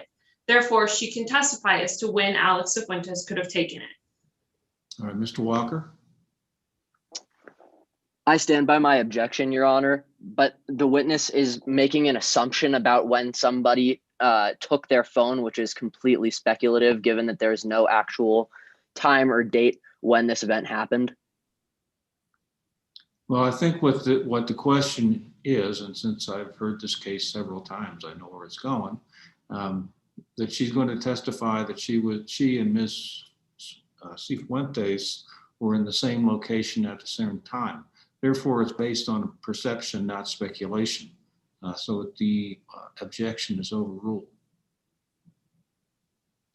Go ahead. Ms. Becker, were you able to answer the question? No. Can you re-ask it? Of course. When could Ms. Cifuentes have taken your phone? It's like Taylor was just saying, we were at the fry shack the day before, and Alex and a couple of the other mock kids came in. They were telling me, they were talking about mock trial, and I got a little upset because I'd been kicked off the team, so I went to the bathroom to cool down. When I came out, I just left. There was plenty of time for Alex to take it. We've talked about your alibi, and we've talked about the awful investigation. So now I'd like to talk about the alternate suspect, Blair Rollins. Do you know Blair? Kind of. We were in the same grade at school, but we weren't real close. Do you think you could try to describe what Blair was like for the jury? Well, everybody knew that Blair hated Coach Brackman. Do you know why? Mr. Brackman was a criminal defense attorney, and like Professor Van Owen was saying, he represented Blair's daddy on a murder charge, but Mr. Brackman... Objection, Your Honor. The witness has a lack of personal knowledge according to Rule 602. Ms. Corrington? Yes, Your Honor. This witness does not lack any personal knowledge in this case pursuant to Rule 602. She just testified that she heard Professor Van Owen testify to this, and she is just explaining what she heard and what she knew from going to school with Blair Rollins. Mr. Walker? I stand by my objection, Your Honor. Okay, well, Ms. Corrington, I don't think that hearing an expert witness in your own case gives you personal knowledge of much of anything. So I'm going to sustain the objection. Go ahead. Your Honor, if I may respond briefly, I also stated that she attended school with Blair Rollins, and this is what she heard while she was at school. That is also personal knowledge. Well, no, that is hearing rumor. Unless there's something specific that you can point to by which she gained actual personal knowledge of what Miss Rollins' attitude toward the decedent were. I'm sorry, Your Honor, you cut off a little bit. Could you repeat that last part? Well, what she heard at school was rumor, or put it in legal terms, hearsay at best. So unless you have some specific information that, or the witness does, that she has personal knowledge of Ms. Rollins' attitudes towards the decedent, then I'm going to sustain the objection. Yes, Your Honor, and I'll move on, but it appears my witness has dropped off the call. So can we get for a minute to get back on? It does look like that. And I just want to confirm that time is stopped during this. During technical difficulties, yes.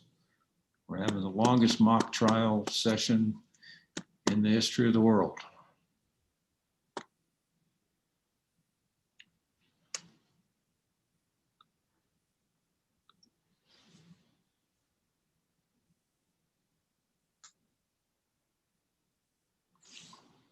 Ms. Corrington, do you have a way of contacting the witness?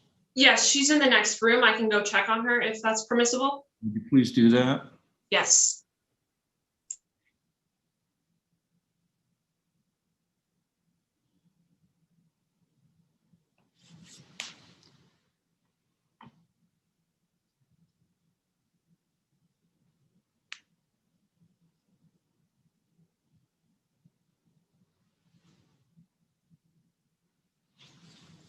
Your Honor, her computer died, but she got it plugged back in and she's getting back into the Zoom call now. All right, thank you.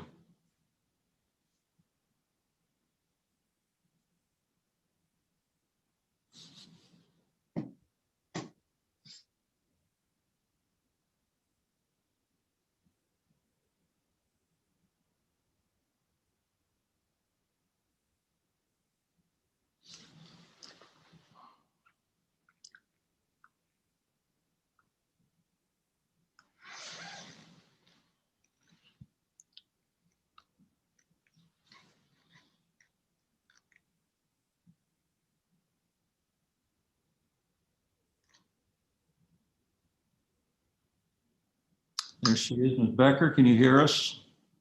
Yes, Your Honor. All right. Time will start, and Ms. Corrington, go ahead. Ms. Becker, do you think you could describe the height and build of Blair Rollins for the jury? We were about the same height and build. Anyone seeing the two of us walking away could confuse us. When was the last time you saw Blair? It had to have been sometime before all this went down, but I can't be sure exactly when it was because I only really saw Blair in the hallways at school. Well, if you weren't friends with Blair Rollins, how is it possible that Blair could have had your phone? Well, Alex and Blair were best friends. Alex could have given it to Blair after she stole it at the Fry Shack. Objection, Your Honor. Speculation. Ms. Corrington? Yes, Your Honor, this is not speculation pursuant to Rule 701. It can be rationally based on the witness's perceptions and observations. She stated that Alex and Blair Rollins were good friends and that she believes Alex is the one that took her phone. Therefore, she can rationally say that Alex could have given the phone to Blair. She is not saying definitively that that is what happened. Rather, that is what might have happened. Well, understand, that's an argument, not a perception. So I'm going to sustain the objection. Yes, Your Honor. You just said that you haven't seen Blair since before Mr. Brackman's death. Do you know of any of your friends who have? No, not that I know of. Thank you, Your Honor. I have no further questions at this time. All right, thank you. Mr. Walker, you have cross-examination. Thank you, Your Honor. Hi, Avery. My name is Jack, and I'm going to ask you a few questions. So you testified that you were really good at mock trial, correct? Well, I said that in my affidavit, if that's what you're talking about. That is. And that even though you said you were the best attorney on your mock trial team, Brackman always criticized your work, right? Yeah, it was dumb stylistic differences, I guess. Absolutely. And it made you pretty angry, didn't it? I mean, sometimes I got upset when he'd insult me. And you got pretty frustrated that he always made you kind of stick to the script, if you will. Yeah, it was dumb looking back on it. Okay, let's move to the regional tournament. You won Best Attorney Award there, didn't you? I did. And even though you won that award, Coach Brackman told you that you didn't do anything to deserve it, right? Yes, that's right. And that made you pretty angry, didn't it? I did get upset. So angry that you stormed out of practice and wrote Worst Attorney Award on Coach Brackman's Porsche, right? Yeah, and what I thought was a dry erase marker, although I know that doesn't excuse it. It's the worst thing I've ever done. Okay. And after that, Coach Brackman kicked you off of the mock trial team, correct? Yes, he did. And that made you even more angry, didn't it? Of course, it was my senior year. Yeah. Let's move to March 6th, the day Coach Brackman was killed. You stated that you were with your friend Taylor, correct? I was. And you were retracing your steps from the day before so that you could find your phone, right? Yes, sir. And based on your testimony, there was nobody other than Taylor who was with you that day, correct? I mean, nobody else was following us around all day, but we talked to plenty of employees in the mall and at the Fry Shack. But just to confirm, there's nobody who is here today who can attest to the fact that you were with Blair Rollins at the mall on March 6th. No, that's wrong. Professor Van Owen also testified to it. And if Detective Markowitz did his job, then you'd have lots more people. Professor Van Owen can attest to the fact that you were at the mall with your friend on March 6th? That is what she said. I believe that's incorrect, but I'll move on. You and Taylor are best friends, correct? Objection, Your Honor. What's your objection? I would object to the witness or the opposing counsel commenting on the evidence that my witness just testified to. His statement, I believe that's incorrect, is improper. Mr. Walker? Your Honor, I don't recall Blake Van Owen ever saying that she was there to see Miss Becker and Avery together, or Avery and her friend at the mall together on March 6th. It may well be that that is your recollection of the testimony. However, it's the jury's job to recall what and decide what the evidence is and what the testimony was. So I'm going to sustain the objection. I move Understood, to Your Honor. strike that. My apologies. I move to strike that from the record, Your Honor. Just said it's stricken from the record. Go ahead, Mr. Walker. Thank you, Your Honor. Apologies. Ms. Becker, you and Taylor are best friends, correct? Yeah, we were definitely real close in high school. And just to clarify, Taylor previously joined mock trial because of you, correct? We thought it would be a fun way to hang out together. Yeah, And she also quit mock trial because of you. because we couldn't hang out together anymore. Yeah, And she also skipped school because of you. to help me look for my phone. That's right. Let's move to Exhibit 14, which has previously been admitted. Can you look at this exhibit, Avery? If you'd pull it up on the screen. Your Honor, I was not anticipating having to pull this up on the screen. Can I pause time while I'm bringing it up? Get it up there. Fantastic. Thank you so much. Okay. And Ms. Becker, these are the text messages that show the way in which you allegedly plan to break into Mackenzie Brackman's house, correct? The way someone planned to break into into Coach Brackman's house. Wasn't me. But most of the text messages do line up with the story that you told your mother in your affidavit, correct? I'm sorry, I'm a little confused by what you mean. Well, if we look, we can see that it's talking about you getting kicked off the mock trial team, which happened accurately, correct? I was kicked off the team, yes, sir. As well as you wanting to get back onto the team. Yes, however, I didn't text Alex to do that. And additionally, it shows that you recounted your vandalism of Mr. Brackman's car, correct? Yeah, I vandalized Mr. Brackman's car and I regret it deeply.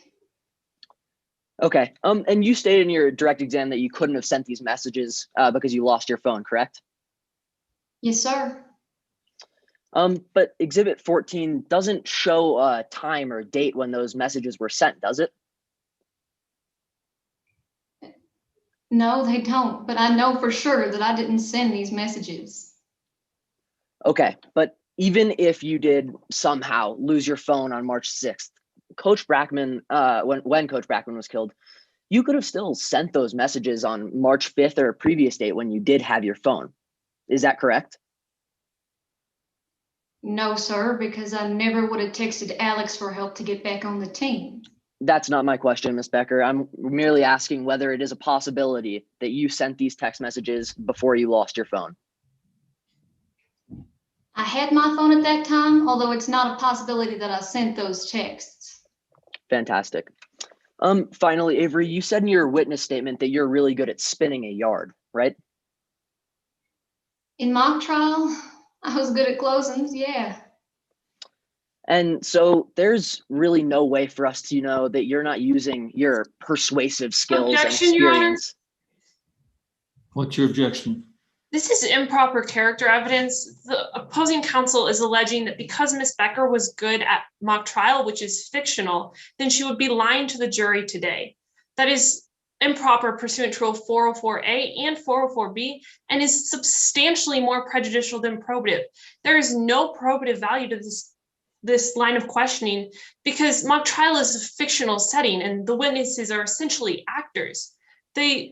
Comparing an actor to a liar is substantially more prejudicial than probative, and I ask that this is not allowed in.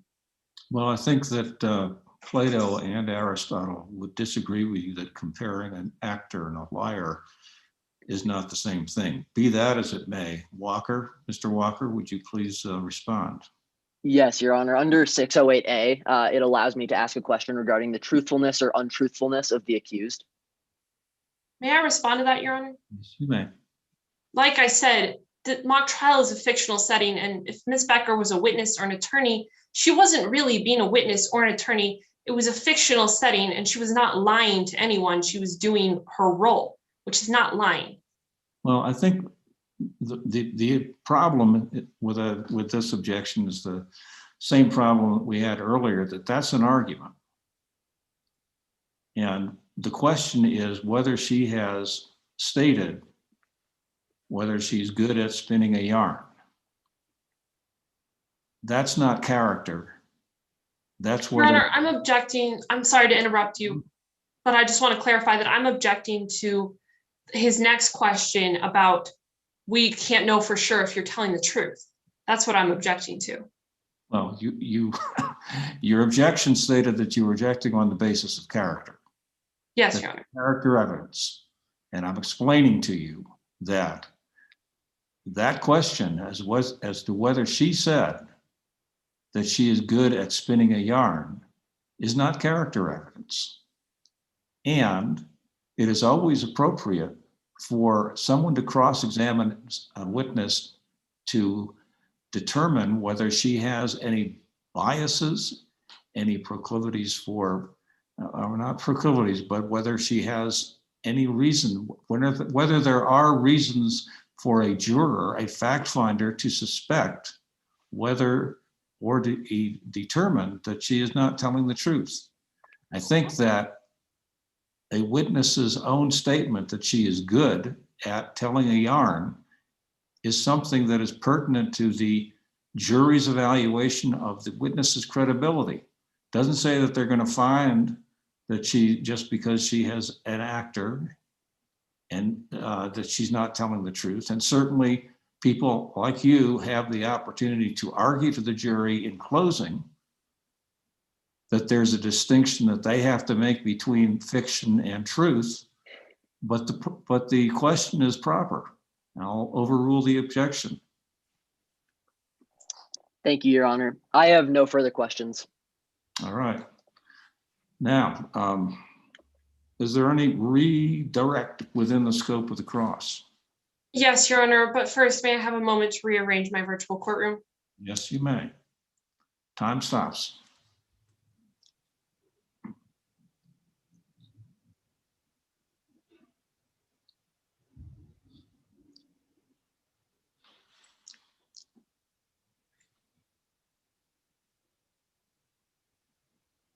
Time starts. Ms. Becker, opposing counsel asked a lot about your relationship with Mr. Brackman. Although your relationship was rocky, does that give you a reason to want to kill him? No. After the car incident, I realized that our feud was dumb and childish, and that I needed to apologize for everything I'd done. Did you ever convince Taylor Perkins to do anything for you? No, I didn't. More Everything importantly, it was her choice. More importantly, did you convince Avery or Taylor Perkins to come here and lie for you today? No. No. Who else knew that you had gotten kicked off the team? Everybody. At least everybody on the mock trial team, of course. Who else knew that you were trying to get back on the team? Taylor, I'm sure Mr. Brackman knew. I guess most people knew that I wanted to be back on the team. I cared about mock trial. And who else knew that you had vandalized Mr. Brackman's car? Everybody on the mock trial team, including Alex. And no matter the day that these texts were sent, did you send them? No. I didn't think that Alex would help me get back on the team. I didn't even think to reach out to her. Finally, Miss Becker, just because you are a good witness in mock trial, does that mean you would come here and lie to the jury and use those skills? No. Like I said earlier, I just wanted to look y'all in the eyes and tell you the truth. Thank you, Ms. Becker, and thank you, Your Honor. I have no further questions at this time. All right, Ms. Corrington, thank you. Mr. Walker, do you have any recross within the scope of the redirect? I do not, Your Honor. All right, then thank you. The witness is excused and the scoring panelists will do their scoring. There's one, there's two. There's 3. Okay. Does the defense have any additional witnesses? No, Your Honor. At this time, the defense rests. All right, thank you. Then we are ready for closing. Prosecution, would you please give your closing argument? Thank you, Your Honor. May I begin? Yes, you may. Avery Becker had the means, the opportunity, and the motive to confront Mackenzie Brackman and take his life. Members of the jury, the evidence presented in this case today showed that Avery Becker had to get even. Coach Brackman took away her hobby, her passion, and she was angry. So angry that she went to 444 South Flower Street and not only broke in, but killed Coach Brackman. There shouldn't be a doubt in any of your minds that Avery Becker committed these crimes. The prosecution presented overwhelming evidence today to prove that Miss Becker committed burglary and murder. Detective Markowitz, a member of the Denver Police Department for over a decade, testified that Miss Becker was recorded driving through her cell phone records, driving directly from her house to the Brackman household at precisely the time of the crime. This is a critical piece of evidence that puts Avery Becker at the scene of the crime. Ladies and gentlemen of the jury, this shows that Miss Becker had the opportunity. Avery Becker's only alibi is her best friend, Taylor Perkins. Taylor previously joined mock trial, quit mock trial, and even skipped school so that she could help Avery. Additionally, thanks to Alex Cifuentes, we have text messages from Avery Becker on the day of the murder after she had supposedly lost her phone. Avery specifically said in those messages that she would go to Brackman's house and trash it, asking for Alex's help. Miss Becker then got rid of her phone in hopes of destroying all possible evidence. Alex additionally testified that Coach Brackman, that Avery hated Coach Brackman for kicking him off the team. Members of the jury, this undeniably shows that Miss Becker had the motive. Kyle Kusak's expert testimony helped us understand that Avery Becker was capable of committing this crime due to the knife being originally taken from the Brackman household. Members of the jury, Avery Becker had the means to commit this crime. The defense has tried to pin this crime on Blair Rollins, but what evidence is there against Blair? The answer is none. Blake Van Owen, an individual who has no specific education in crime scene reconstruction, nor any sort of education that qualifies her to testify about the actions that occurred during this crime, and who additionally makes a living from her reputation to consistently belittle the police department, stated that Rollins was the person who committed this crime due to solely speculative factors, and that Rollins's motive was that she had previously been shown with an angry disposition regarding the results of her father's case. Ladies and gentlemen of the jury, there is no evidence whatsoever that supports Blake Van Owen's theory. The defense has tried to strip the credibility of this case numerous times by saying that there was a rush to build a case. Yet, shown by Kyle Kusak, who spent countless hours reconstructing the scene for us to further analyze, as well as Detective Markowitz, who took the time to process all of the CDRs from Avery Becker's telephone on the day of the murder, it's impossible to make such an accusation. An awful investigation, Miss Malloy said. Awful, defined as very bad or unpleasant. Members of the jury, there hasn't been a single part of the prosecution's case today that has been anything beneath an exemplary demonstration of why Avery Becker is guilty of these crimes. The prosecution must show beyond a reasonable doubt that Avery Becker is guilty of the crimes of first-degree murder and second-degree burglary. We have met the burden of proof. Ms. Becker said that she would get back at Coach Brackman if it was the last thing she did. And so we request that the jury find Avery Becker guilty on both counts and not let Avery Becker improvise her way out of another dire situation. Thank you. Thank you. Defense, you have your closing.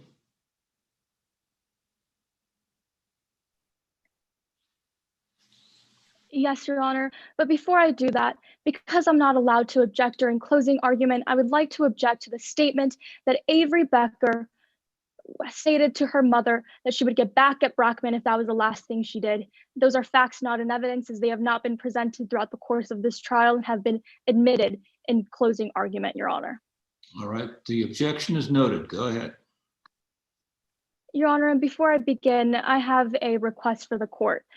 Because the jury instructions have been constructively read before closing arguments, I would request for the court to allow for my dispense trial technician to display jury instruction 2, as I will be discussing it during my closing argument, and exhibit 15, which has been previously admitted into evidence. This would be no different as if I would have an exhibit in my hand during closing argument if we were in the well in court. That's granted. Thank you, Your Honor. May it please the court. Avery Becker is not guilty. That much should be very clear at this point. Avery Becker did not break into Mackenzie Brackman's house. She did not trash his house, and she did not kill anyone. The truth is in the alibi, the alternate suspect, and awful investigation. The court gave you a set of jury instructions. Pay close attention to jury instruction number 2, which tells you that Avery Becker, up until this moment, is presumed innocent unless you find her guilty.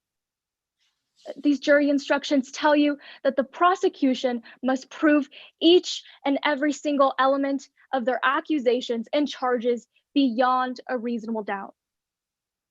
Now, the concept of reasonable doubt exists because as Americans, we want to make sure.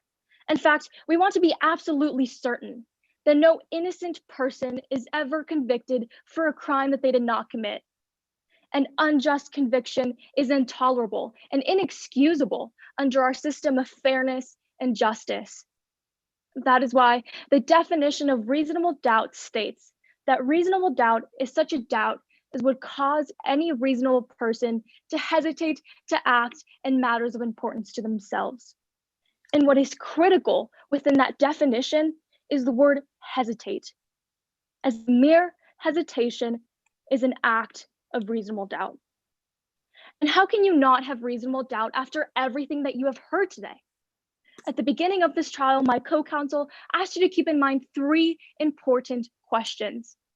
Number 1, what time did the victim actually pass away? The prosecution doesn't know. They keep mentioning that Avery Becker was in the vicinity of the homicide, yet never gave you a timestamp for when Avery Becker was at Mr. Brackman's home. The second question was, where has Blair Rollins been since March 6th of 2020? And if you recall, Blair Rollins was an unlocated party listed in Ms. Kuzak's report. Law enforcement never spoke to Blair Rollins. And the last time that Blair Rollins was seen was March 6th of 2020. And the third question is, how can Avery Becker be at 2 places at once? Again, the prosecution doesn't know because they don't have any timestamps for when the homicide occurred. So when it comes to all of these critical questions, the prosecution just doesn't have answers for you. So if they don't know and we don't know, how can you be expected to know? And most importantly, how can you convict? The prosecution has talked an awful lot about means, opportunity, and motive. The defense agrees with those 3 statements. Blair Rollins had the means to commit this crime. Blair Rollins had the opportunity to commit this crime. And Blair Rollins had the motive to commit this crime. Let's talk about the alibi in today's case. One of the most crucial reasons that you cannot find Avery Becker guilty is because Taylor Perkins is her alibi. They were at the mall looking for her lost phone. Avery Becker and Taylor Perkins spent the whole day looking for Avery Becker's phone, and Professor Van Owen looked at the CDR data that corroborates this story. And let's not forget about the alternate suspect, Blair Rollins, the alternate suspect that has a motive to go after Mr. Brackman because Mr. Brackman failed to get her father off a murder charge. Blair Rollins, in fact, matches the height and build of the perpetrator seen in the Ring doorbell videos. And Blair Rollins hasn't been seen since March 6th of 2020. all of this evidence pointing to Blair Rollins, yet was completely overlooked. And if you recall, Detective Markowitz stated that Blair Rollins was a key suspect, yet was disregarded? And then there's the awful investigation that the prosecution put forth. Kyle Cusack spent hours looking into the crime scene reconstruction, yet cannot tell us how Mr. Brackman was stabbed. And she changed her narrative, saying that height was an important factor, yet doesn't have any information on this. Look past the prosecution's shortcomings and don't convict an innocent person. Find Avery Becker not guilty. Thank you. Thank you.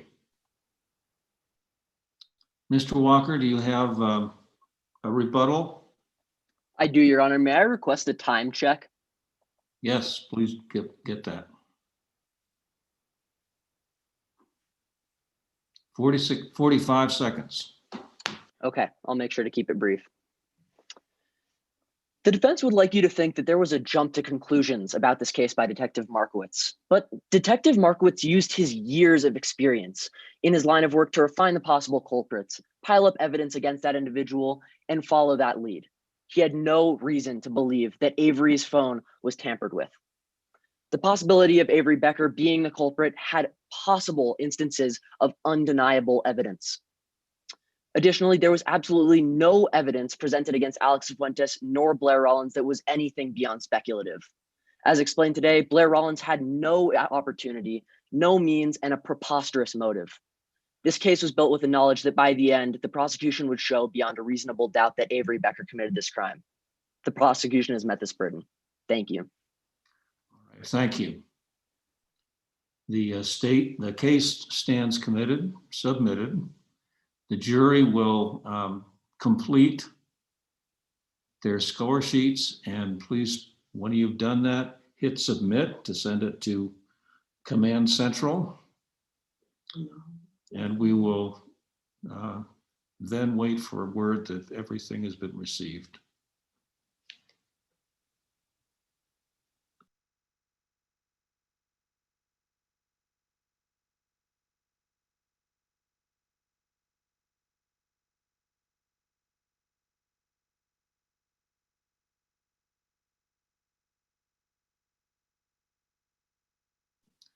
Looks like we are all completed from our end. We still have to have confirmation from the Bar Association. All three of them said. Yes. Mia. And why don't you all come back on, bring your beautiful faces back so we can see them. There we go. All right, we are good to go. We've got them all. All right, thank you very much. Earlier rounds, we have a chance to have feedback. I think you guys have been working hard for a long time and maybe are shutting down. It's also the Snowmageddon has commenced. So do you want to hear feedback very briefly, or should we just go forward? If you want to get feedback from the judges, they may give email addresses to the coaches, and you can get feedback that way. Give me a thumbs up if you want to hear feedback, and thumbs, or just give me a thumbs up if you want to have feedback. There's 1, 2, 3, 4, 5.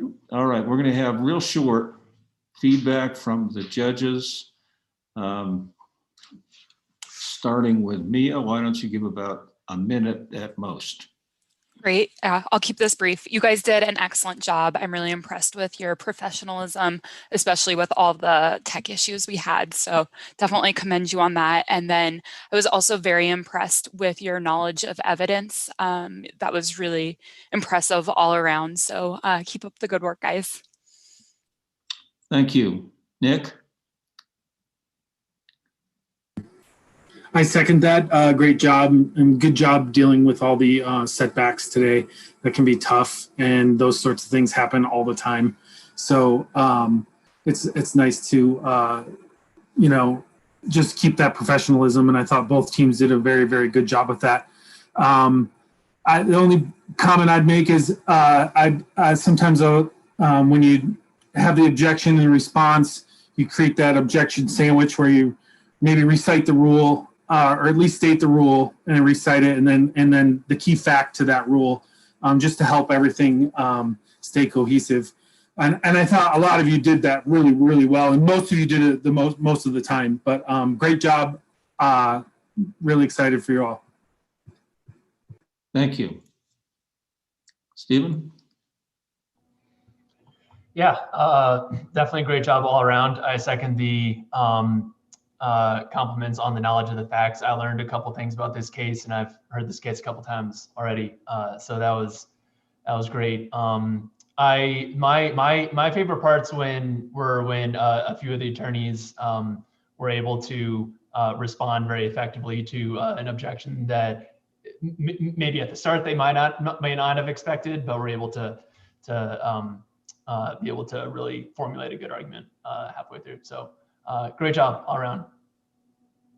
All right, thank you very much. I agree with the scoring panelists. I thought this was a very good round, and you guys displayed good knowledge of the rules and the case. I think Professor Van Owen, you were particularly competent. I thought you did a really good job of parrying things and making sure that you got your points in. I think as a general comment, and this goes in particular to, I believe it was Ms. Covington, on cross-examination of the plaintiff's expert, you got her on redirect or recross to admit that height was important. And when you had that, you should have just shut up, because you had her right there, and you don't want to over ask. When you get her to admit to what you want them to say, don't keep pushing, because you don't know what's going to come out of their mouth next. But all in all, stay safe, stay warm, get out of the snow. Congratulations. I hope you enjoyed the tournament. I certainly enjoyed judging all 4 rounds. Thank you. Take care. Thank you to all of the volunteers, Thank you. and good luck to Team Israel. Thank you. Thank you. You too.